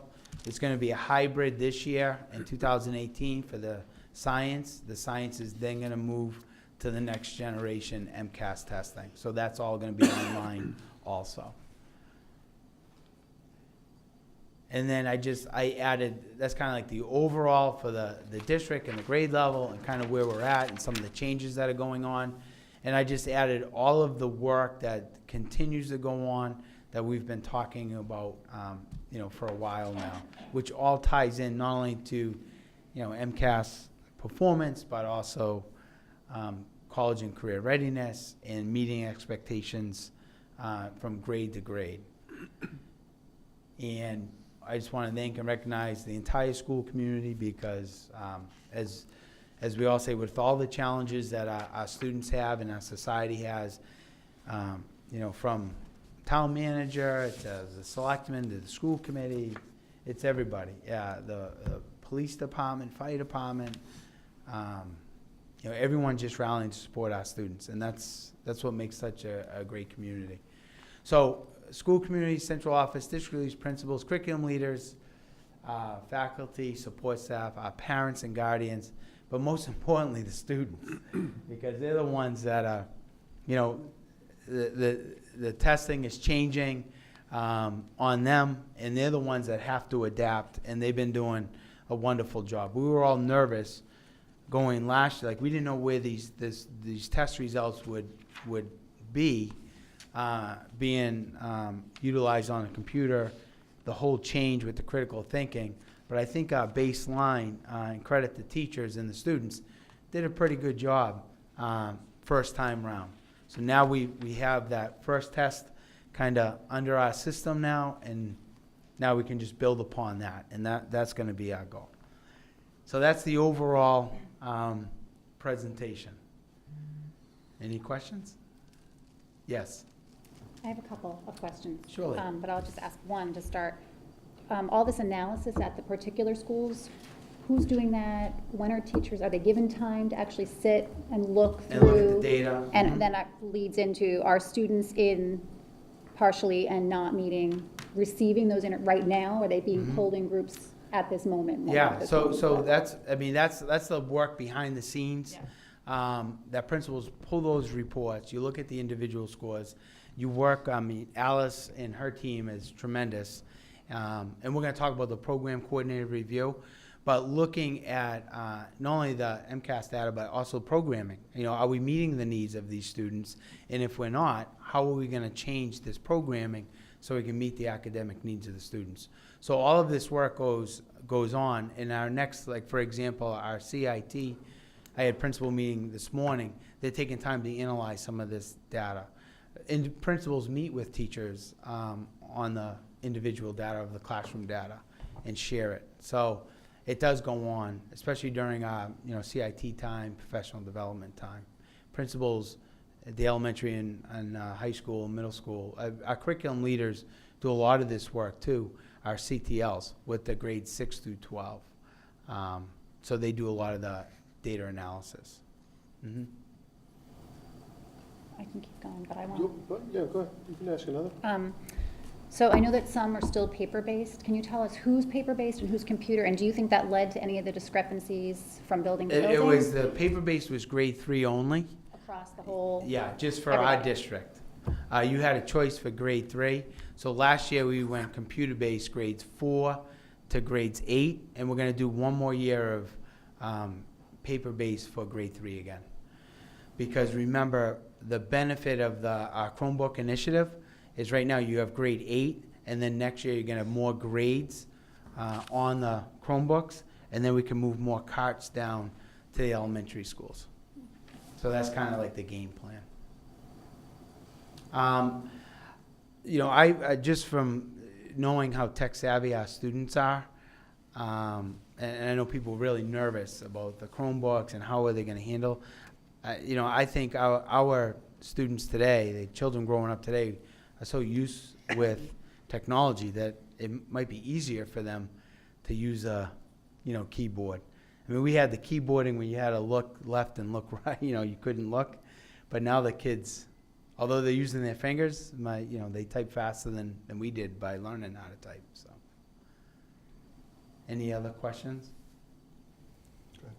And then just thinking about the discrepancy, so I know you said we're looking, and I understand Sure. that for the Mhm. baseline, but are there certain plans in place, and we talked a little bit about this when we were looking at the school improvement plans and how Mhm. schools were doing it essentially together, Mm-hmm.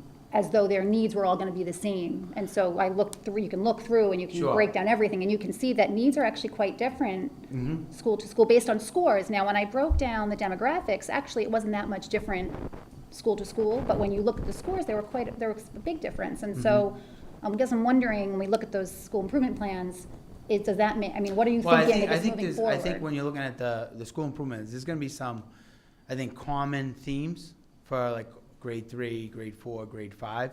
But I think there's definitely specific strategies being utilized within each school. Like, if we're, I don't want to get into any like specifics, but I know like some of our specialized programming, we're trying different things in one school because that's the need of the students versus the other school that it's going pretty well. So it's never, although we want to have common ground, individual, strategies to address students' needs is always going to be different. You know, it could be different from program to program, student to student, because some interventions that, let's say we had 5 students, for example, that did not meet expectations. So you would not necessarily give the same interventions for all of those 5 students. You might start off like that, but then if they're not responding and they're not succeeding, then you change. Or then you change programming, or then you definitely, so the answer is yes and no. Yes, there's common themes throughout the grades. That's kind of what we want. But individual addressing student achievement is going to be a little bit different in each school. Mm-hmm. Yes. And when we're looking at the partially meeting, if the numbers, it's not all students in partially meeting are students with disabilities or economically No, disadvantaged. right, So there's correct. a group also Yes. that Yeah. is partially meeting, but they're Sure. not fitting in any of those subgroups. Exactly. So when you look at, like, so for us, when we pull out the roster, so when we run a report, we can run partially meeting. What's really important for principals to know is there's degrees of partially meeting. Are they missing these questions by 1 or 2 for the first time? Where when we analyzed one grade, we saw, I think it was 26 that just missed it by 1 question, versus partially meeting down at the lower end around the 470s. So I think there's degrees, and that's why when the public has access and you see partially meeting, you see a high percentage, there's more details, individual students. So that's why when we look at the reports, if we were looking at partially meeting closer to the 470s where we had 50-something students, that would be all hands on deck. That's very, very alarming. Versus, all right, we have some good things going on that we can enhance to get our students over the hump, versus revamping and restarting. And I think when you look at that, I think that's really, really important. And that's the benefit of, as I said, I think 20 times in the presentation, of a small district, because you can really send in the interventions. And if you had 8 students at the interventions, and 5 of those interventions are working for, say, 5 students, but you still had 3 students struggling, then you meet with the IST team or Alice, and you say, hey, what can we do to help? Or a student that, maybe it was a student that was proficient or advanced, and now is partially meeting that, what happened there? And those principals know their students, and teachers know their students the best. And then we can kind of look at that. But that's really individual school-based data analysis. And we assist by giving the correct reports and pointing people in the right direction, and some strategies for that. But so overall, if you're looking at this presentation, and I'm hoping you would agree, we're in a pretty good spot for our baseline as we start to move forward.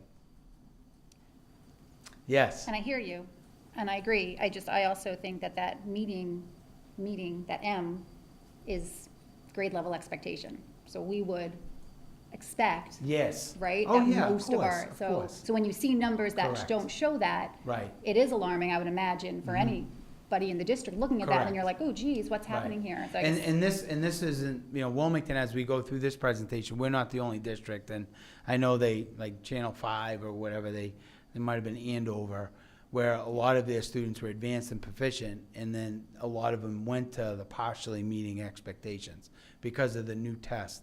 So I think that's why, we monitor that, and obviously we want all students meeting expectations. Everybody, and exceeding, and being college and career ready. So it all ties in, but by no means are we like, oh, well, this is great, this is where we want to be.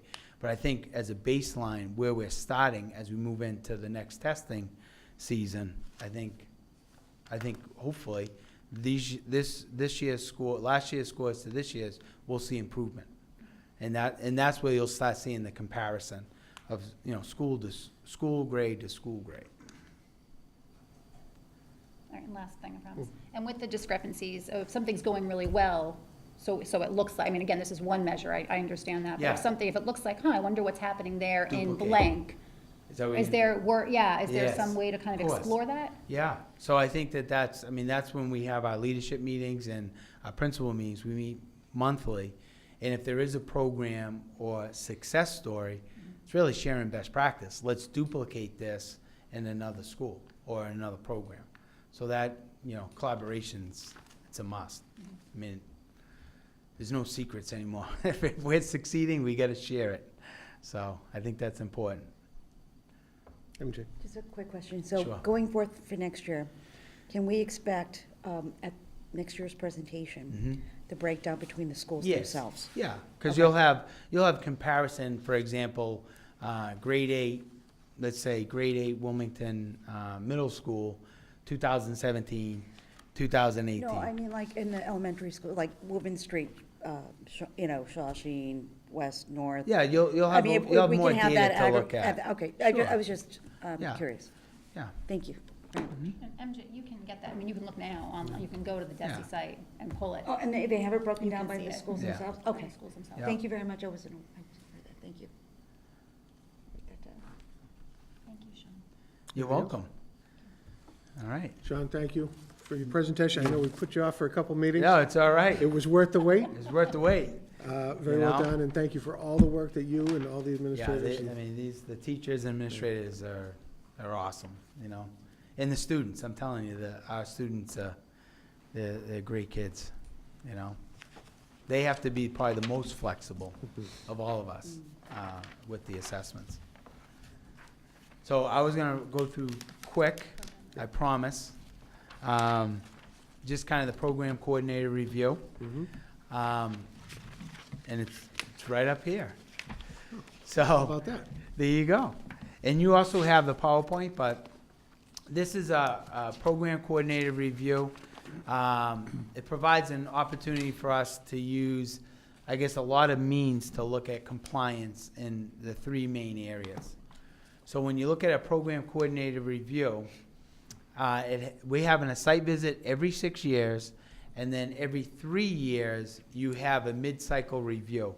With the mid-cycle review, we send a lot of our documentation up to the state, and they review it. After the mid-year, 3 years later, you have your 6-year visit. So basically, and what you'll see is there's 59 components of special education elements. There's 26 civil right elements, and there's 18 ELE elements, or the ELL program. Wilmington does not have a Perkins grant, but this would be like career vocational technical education. There's elements in that also. But we don't have to worry about that. We're worried about special education, civil rights, and our ELE program.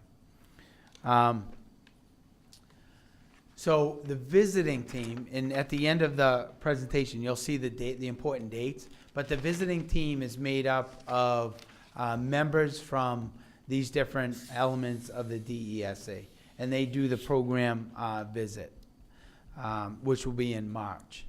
So I'll just go through the presentation here. So we have tomorrow morning, first thing, Alice, myself, Christine, and Sue McDonald, we're going to be meeting with our liaison and our chair from the state, and she's going to be giving us the overview of what this is going to entail. I've been through this a few times, and I know Alice has been through coordinated review in her previous district, so we kind of know what to expect. But our principals are taking the lead on this also, and they're going to kind of do an overview for the staff, I think at our next CIT day, to keep the staff well informed on what this is going to entail. So last year, we had a self-assessment, and we sent a lot of documents to the state, and you're going to see all the different elements and a lot of the work that went into that. And then basically, this coordinated review gives us an opportunity to review compliance and immediately remedy any issues or concerns to be 100% compliance. So this is a coordinated review. There's no negotiation. You're either in compliance or you're not, and if you're not, you need to fix it. So I'm not going to read through all of these, but I just wanted to show you of all the work that was done last year to upload a lot of evidence. So this is the special education elements, and this is only 1 to 32. And we had to provide all kinds of evidence for this in all these different areas. And this is the criterion 33 to 59 in all of these different areas. And Alice and her team and her department are just tremendous in helping out with all of this. For our civil rights, here are the 26 components. And because it's a 6-year visit, a lot has changed with civil rights, bullying, and harassment. So that's, this is a good thing with these, yes. With the program review, isn't there a 3-year check-in, though, too? Yeah, that's that mid-year. Right. Yeah. I'm assuming civil rights is a part of that. Correct. Okay. So we send them forms. I know the big review comes up every 6 years. but I Correct. just- Okay. And this is what we're in with the big review. Gotcha. Yep. So when you're looking at, and this is just the elements for ELE or the ELL in Sue's kind of heading this up too. And she provided a lot of great documentation here. So for the student documentation, they review student records. We had a web-based monitoring system, so we had to upload a lot of stuff, a lot of information to that. And then all of our documentation, policies, procedures, school district self-assessment documents is a lot of the information we uploaded. And then the visiting team is going to determine, and we'll find out tomorrow, what their priorities are going to be. As they had our information last spring and summer, so they're going to come in kind of and let us know. So the on-site activities include, but aren't limited to, student record reviews, documentation review in all areas of special education, civil rights, and English language learning education. They'll be interviewing faculty, support staff, administration, central office, and parents. So we'll give them a list of people. We control a lot of who they're going to interview because it's a lot of scheduling when they're here for the visit. And then they'll be doing some school visits and team observations. Important dates to remember. This is probably for all of us. So tomorrow is our coordinated review orientation. The initial record review, they're going to come out to Wilmington on February 26th and 27th, working with Alice and her team, and look at all of our student records, all the documentation that's in there. They're going to randomly pull out different students and really kind of go through that. And then our on-site team visit is March 19th to the 22nd. And for us, will be, once again, special education, civil rights, and our ELL education. So after their visit, they'll give us a draft of what their findings are, and then we'll have an opportunity, Mr. Ruggiero and myself and Alice and the team, to kind of look at the draft, and then we have an opportunity to go back and forth in the sense of if they miss something that we have, we can defend or kind of look at the draft and see if we agree with it. What will happen from there is there'll be corrective action plans developed that are partially implemented or not implemented. Progress reports are submitted, corrective action plan updates 3 months, 6 months, or up to a year. Depends on the findings. So for example, if there was a criterion that we were not implementing at all, that would be something that the state would want us to do immediately. So that might be a 3-month update, 6-month, or up to a year. They've had our information for a year, all of our documentation. So at this point, if there was something alarming, we would have known. So that's kind of how they break down the report. And then the goal is to be 100% compliance in all areas of the coordinated program review. So these people were instrumental in just helping us out. Amanda, who's, we wish her well, but Peggy McGee, Kathy Fuller, Lynn Neville, all of the work that they did over the summer and in the spring, and then Alice, Christine, and Sue, a leadership team, and principals.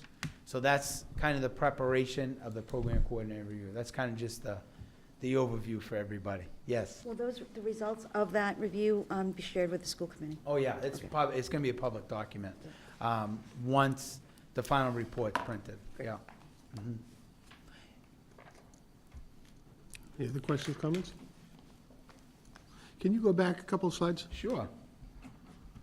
Nope, yeah, well, what I'm looking for is the process after the visit. Oh, after the visit. So, corrective action plans developed for criterions, those action plans are developed with our team, or are they mandated from? So there'll be areas, so if, so we'll have fully implemented, so those are the categories. Fully, like, implemented, you're doing a good job. Partially implemented, you need to improve, or not implemented. And then we have to respond, our team, on how we're gonna address that. So we create the corrective actions? Correct. Yeah, okay. Yeah, and then we submit the corrective action plan for their approval. They could send it back and say, you need to do a little bit more. Mhm. Oh, just for clarifying purposes, only because he touched upon it. So when we get the initial draft of, we will see the initial draft as to what is implemented, what is partially implemented. Correct. Okay, thank So you. what they typically do at the end of the visit, they'll kind of give you an overall what they saw. So there'll be like 4 or 5 team members, and they'll say, this is some of the good things that you're doing, here are some of the areas of concern. You'll be getting your draft within a couple weeks. And then the draft will come to Paul and the leadership team, and then we'll look at it. So they may have missed something that they might say is partially implemented, and then we may. You have evidence to prove. Correct. Sure. We may say, discrepancy here, we already, very similar to like a NEASC report. Very Where you have an familiar, yeah. opportunity to look at their draft, so it's a little back and forth, and then they'll write the final report, which is then I see, okay. public document. Gotcha. Thank Yeah, you. and then we'll do that presentation for school committee. Mhm. Very good. Anything else? John, thank you again. All right, I very have much. my vacation PowerPoint. You want me to do that next, or? We're gonna save that for the next meeting. Christmas fun, yeah. All right, thank you all very much. I Thank you, appreciate Sean. Thank you, your, Sean. Thank you, everyone. I know, right? All right, I've lost my place. Where are we here? MCAS assessment. Okay, so, thank you very much. MASC, MASS. So we had a couple school committee members, MG Burns, Tom Talbot, and Jim Bryson attended the MASC, MASS Annual Joint Conference on November 1st, 2017, through November 4th, and was hoping that our members would report a little bit about the conference. This is the Massachusetts Association of School Committees Conference. They do it every year, and it's usually a very valuable conference to attend. So, and I know that our delegate was MJ. MJ, do you want to start us off a little bit? Sure, I'll start with the delegate meeting. Sorry, I was hoping to get more time. I had it all written up. Okay, so the delegate assembly, which, as you recall, are some items that the body, when I mean the body, I mean school committees across the state, ask MASC and the Board of Directors of MASC to legislate or help advocate at the state level and/or at the Department of Education for certain initiatives that we'd like to see transpire and/or rectify. I'm just going to, so that we don't run too long, go through the resolutions and let you know how that moved.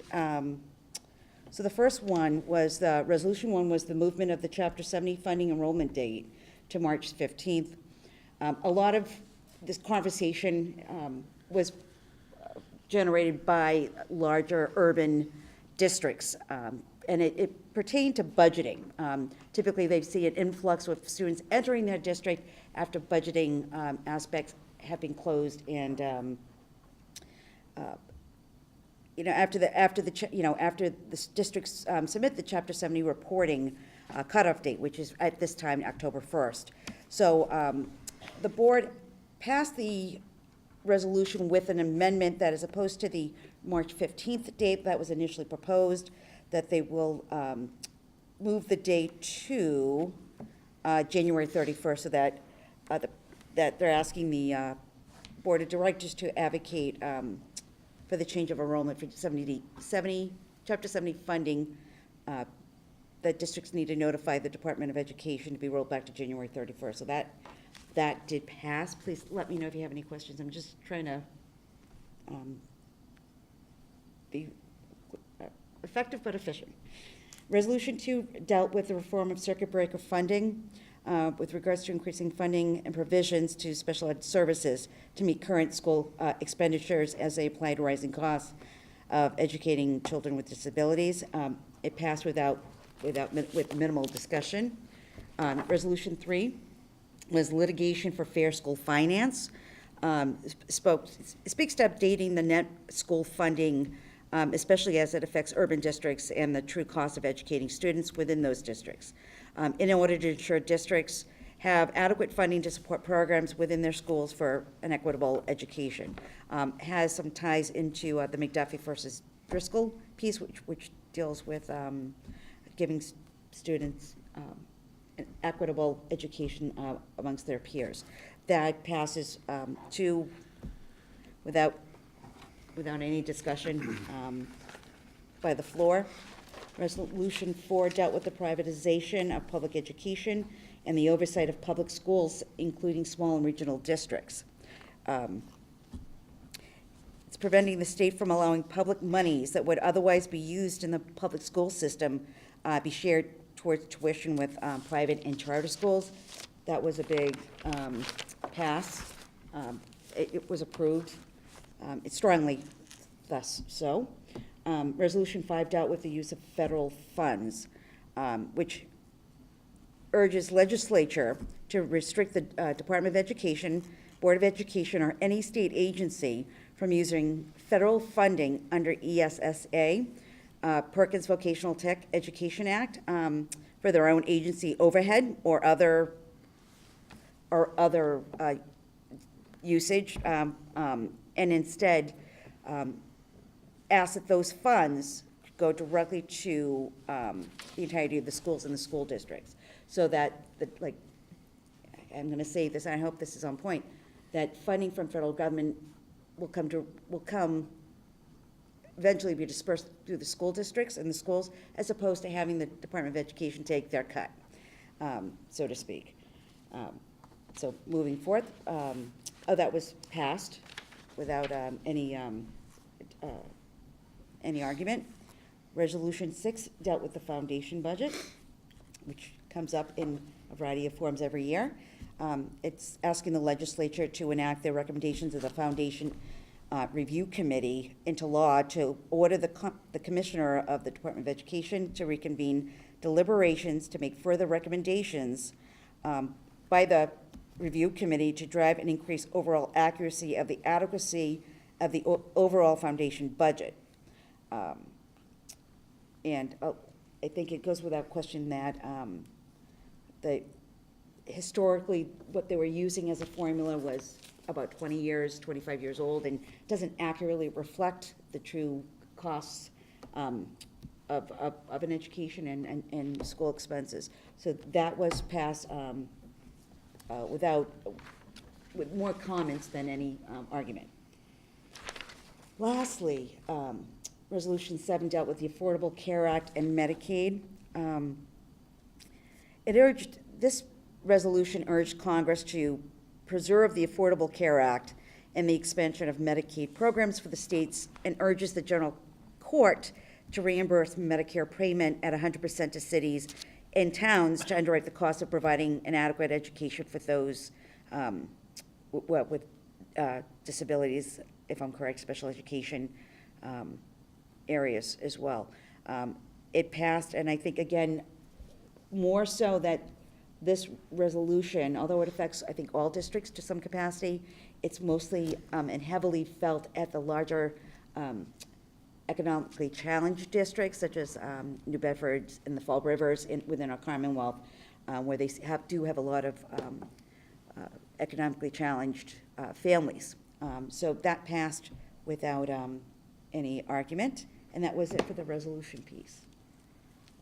And I don't want to commandeer, but I do have to say that one big aspect that I did get away from the keynote speaker and just the conversation of the workshops in general is that whether we recognize it or not, we are at the beginning of the fourth industrial revolution that our country is undergoing. And in saying that, there's a lot of really strong conversation with regards to how we're now educating our children. And I think maybe some of the comments that I brought up, I had that in my back mind. We're looking as a reformation in education. We're on just at the beginning of that. And I think we need to kind of start looking within the next 10, 15 years that the Industrial Revolution our kids are going to be encountering is not so much hands-on as it is technological. And voyeurism, I think, may be a good descriptive as to the market and the businesses and the entrepreneurial needs of the world. And I think that that was a big topic of discussion, that how we've come this far with the state assessments to make sure our kids are career ready and prepared for college. And the Industrial Revolution is a new Industrial Revolution is upon us, which may alter how we teach our students. And that goes through, I think, curriculum, through technology, and through tools. And I just wanted to open that seat, and that's something that I think I would like to discuss further with Mr. Ruggiero and Mr. Gallagher as to how we can be aware of it and keep our thumb on the pulse, because I think it's going to come fast and furious as we continue in society and the world market continues to evolve. So, but that's all I wanted to contribute. I would like to then let Jen and Tom share their perspectives. All right, so Jen and Tom, I believe this was your first time, both of you, first time attending? Do you have, No. were you there I last year? I went last year. All right. Was there, was there anything you'd like to share from your experience at the Just like conference? to, kind of, on what she said about this keynote speaker was very good, and, I enjoyed what he had to say. And I think what I kind of took away from it is that in dealing with the testing, that you can't expect someone to be at their best, and get everything done with one test, to kind of judge them. You never know, they could have had a bad sleeping night, they could have had, something going on at home, and it may cause their testing to be skewed than it normally would be on a normal day. And he had a lot of interesting stories about his own family and things like that, so I found that very interesting. Jen, anything to add? Sure, I attended the new member orientation for a full day and a half, which was enlightening. And so we went over everything: fiscal management, open meeting law, ethics, facilities, negotiations, to make me official. So I became official at the end. I was very excited. And then there was another big event. The opioid crisis was something that we attended the next day, which was quite good and alarming, as we all know. Attended some SEL workshops, but mostly stuck to the law pieces, the open meeting law and the ethics. Thank you all.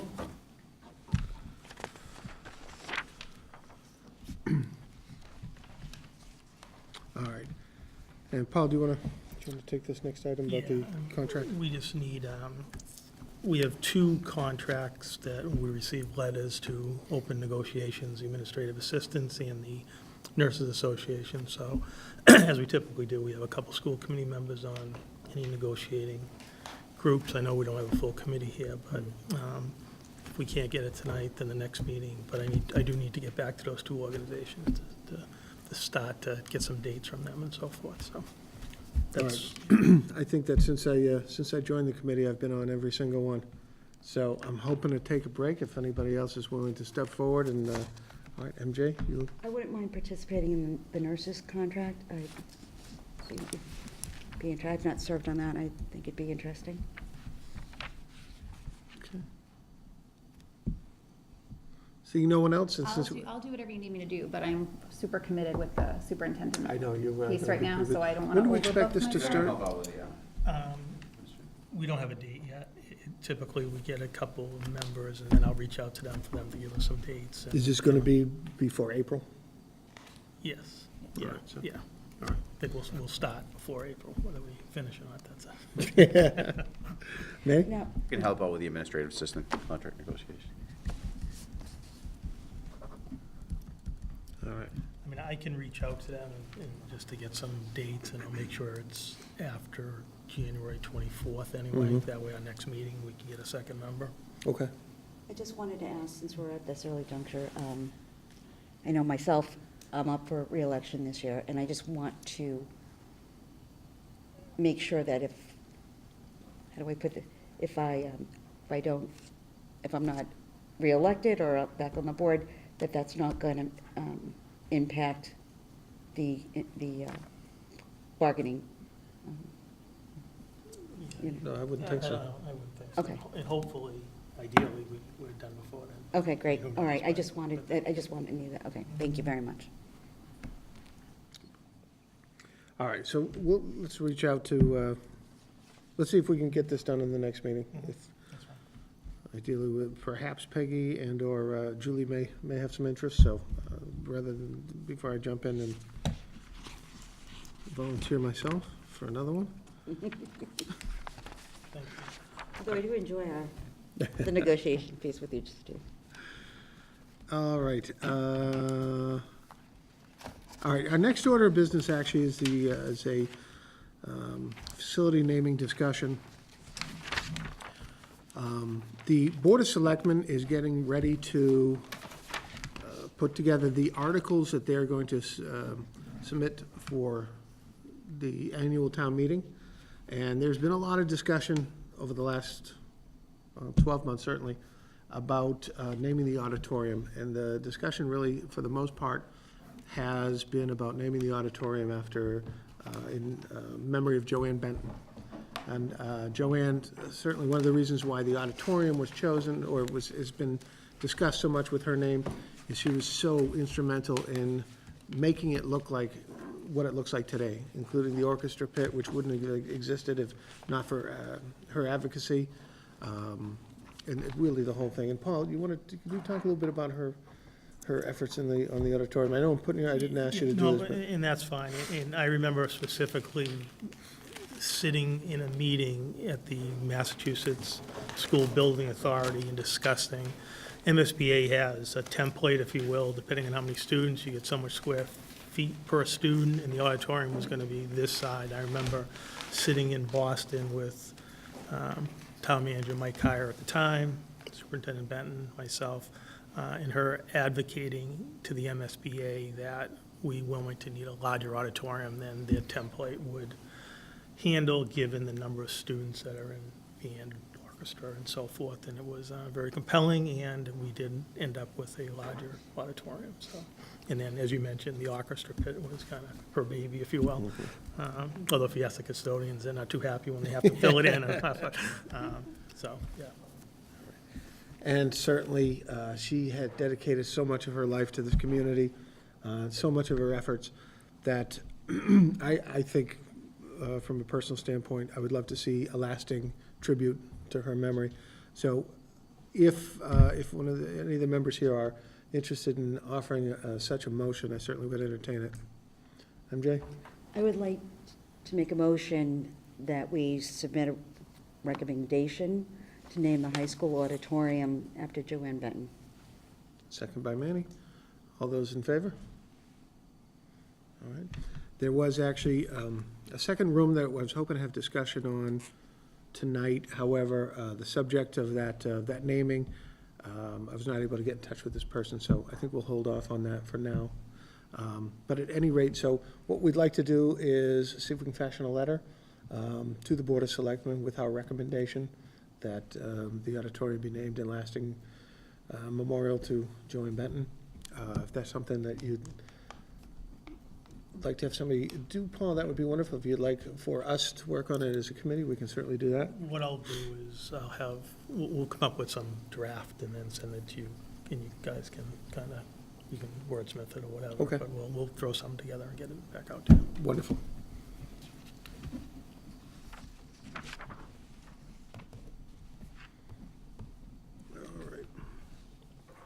And our last order of new business is our superintendent search update.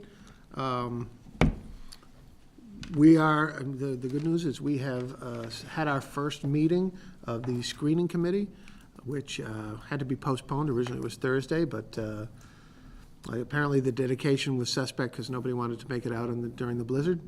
So we had to postpone that, but we did hold the first meeting. It was fully attended, and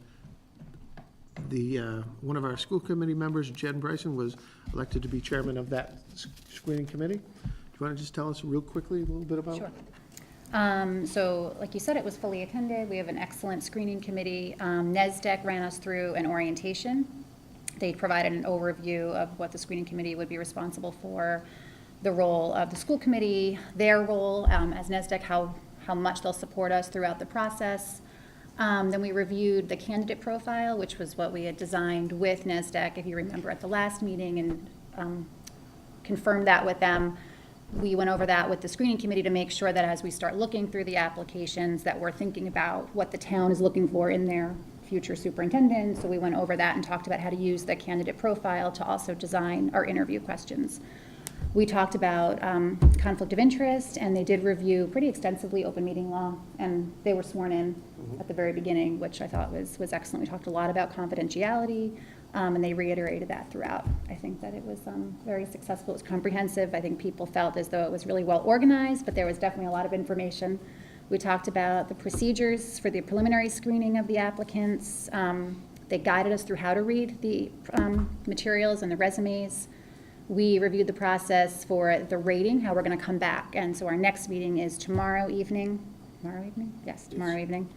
And we will have we have all now looked at these applicants, and so we'll come back and talk about who we'd like to maybe come in for a preliminary interviewing before we recommend our final 3 to 5 to the school committee in another couple of weeks. So we are moving, it's fast and furious, and that is what's great, I think, about NESDEC, is we're trying to get these dates, and we've already sketched out kind of all the dates we're going to have the interviews, the preliminary interviews, and people were really great about giving up a lot of their time. So it was, and it wasn't as difficult as I thought it might be with that many members to come up with 5 to 6 evenings for everybody to commit to say, yes, I can come in and do this work for the town for 3 to 4 hours. So people have been pretty awesome. Mr. Storlazzi's been amazing, and Tristan have been helping to keep everything organized, and I just can't say enough about everybody's commitment to this process. So I feel really good about it, and I think that we're moving quickly, and I feel it's going to be a really, hopefully, smooth process.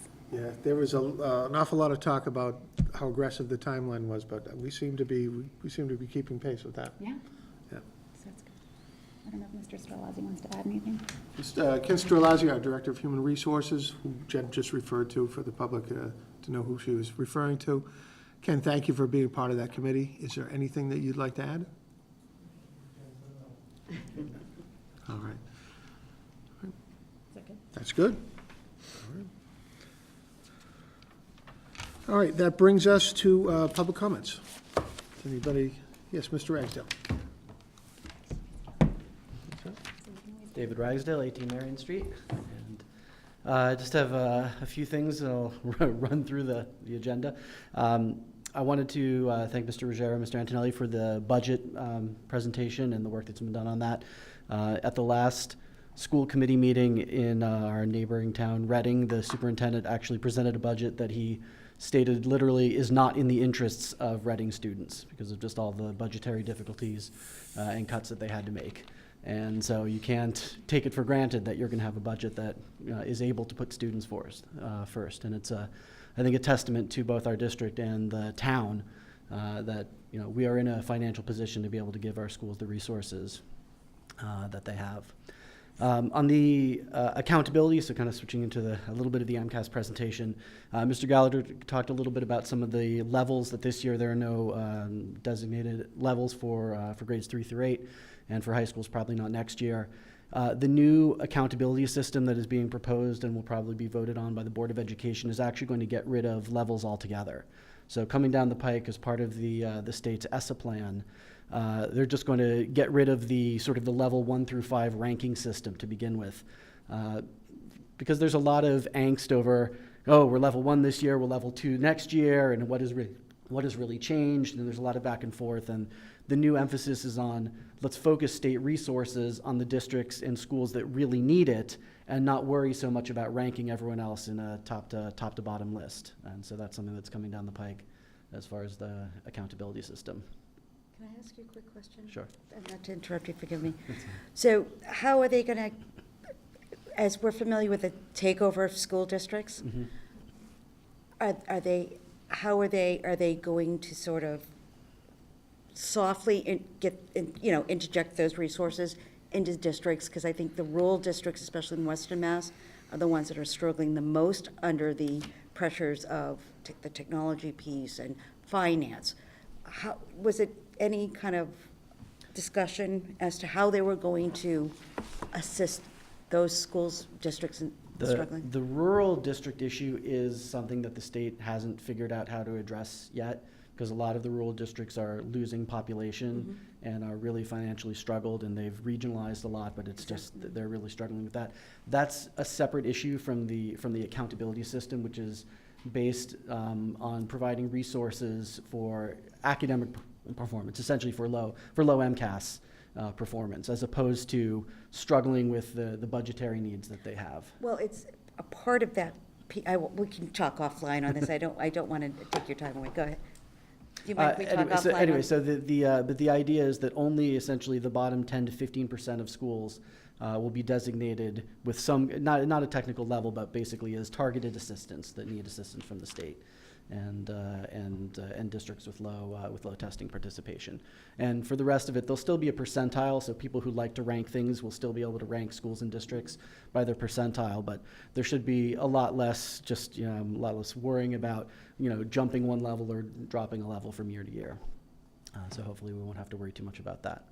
On the MCAS scores, Mr. Gallagher talked about a lot of the information that the district has that we can use for deeper analysis than what's necessarily sort of on the public website. Two things that I wanted to mention that are also available to the district but not to individuals is student growth percentiles. So those were not released this year on the parent-guardian reports, but the district does have the student growth percentiles, so they can still see, even comparing last year's MCAS or the 2016 MCAS to 2017, they can still see proportionately where students have seen high growth and who's improving from year to year. So that is available to the districts.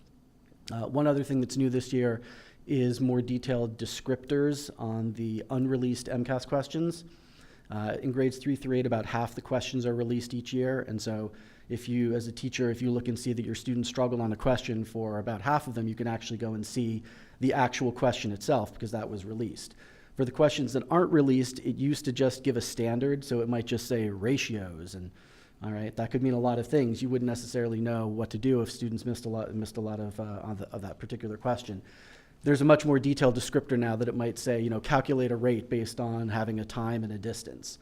And so there's a lot more detail in knowing, what the students struggled with. In the district, we can also use that to dig a little bit more deeply into what did they actually struggle with, what aspect of this standard did they have trouble with. The last thing I want to mention is just a quick recap of what I actually said at the last meeting about the results. And there was some discussion about the comparisons between looking school to school, west-north, and Shawshene-Woburn Street. For the most part, they are fairly comparable, but just to reiterate what I mentioned at the last meeting, the one place I think where they weren't is that the ELA reading scores for the Shawshene were below the state and substantially below the Woburn Street School.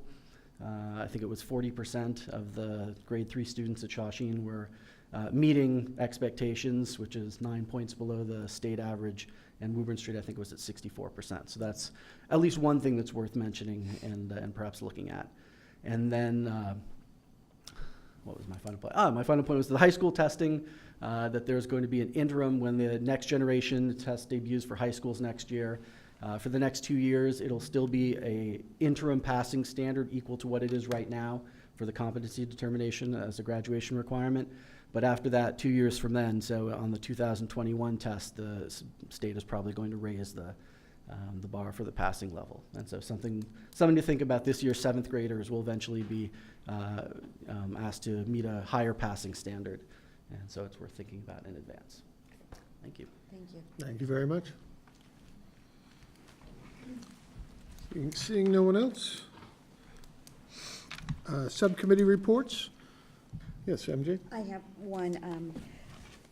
To all staff, the Joanne Benton Education Exploration Grant will be available on the Wilmington Education Foundation's website sometime in mid-February. So if staff visited the www.wilmingtonedfoundation.org, it should be up in mid-February. And what the Joanne Benton Grant for Educators Exploration is all about is that it enables our teachers and educators to bring their explorations to the classroom. Formerly called the Fund for Teachers, this grant allows teachers the opportunity to travel and experience the subjects they are teaching to the classroom in a hands-on environment. Experience art, culture, science, exploration, etc., with the goal of bringing what they have learned to the classroom and engaging children and enhancing their learning experience.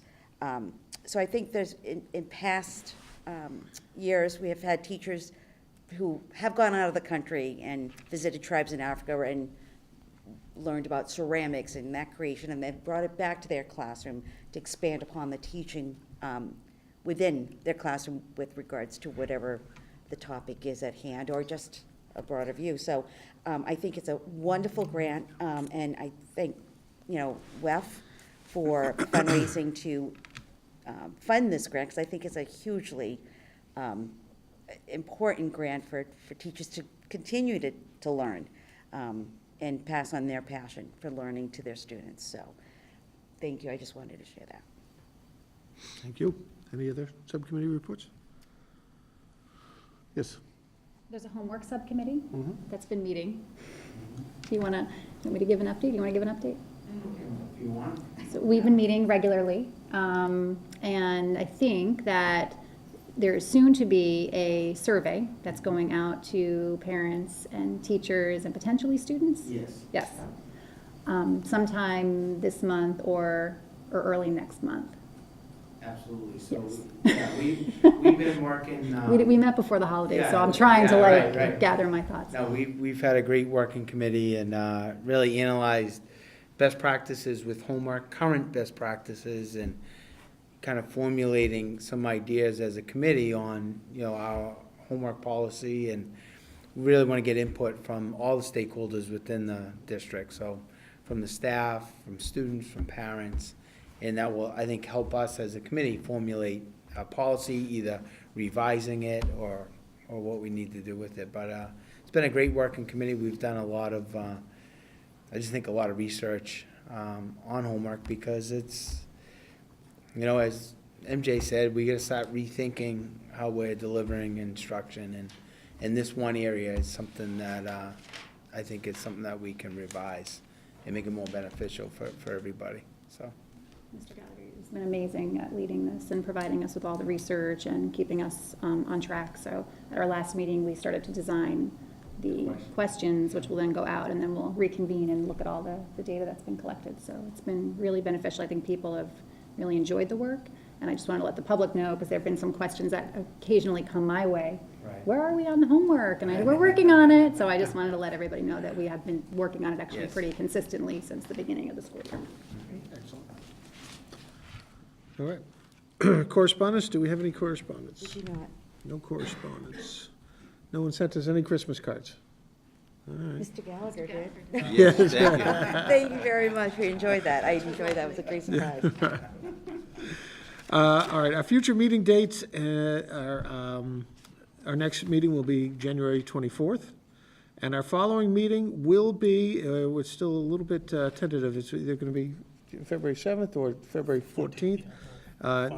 In the latter case, apparently the school committee's lost all romance in our lives. With that, I would entertain one final motion. Yes, MJ? I would like to make a motion to adjourn. All right, do I have a second? Jen? All those in favor? That is unanimous. Thank you, everyone, for sticking with us through a rather long meeting.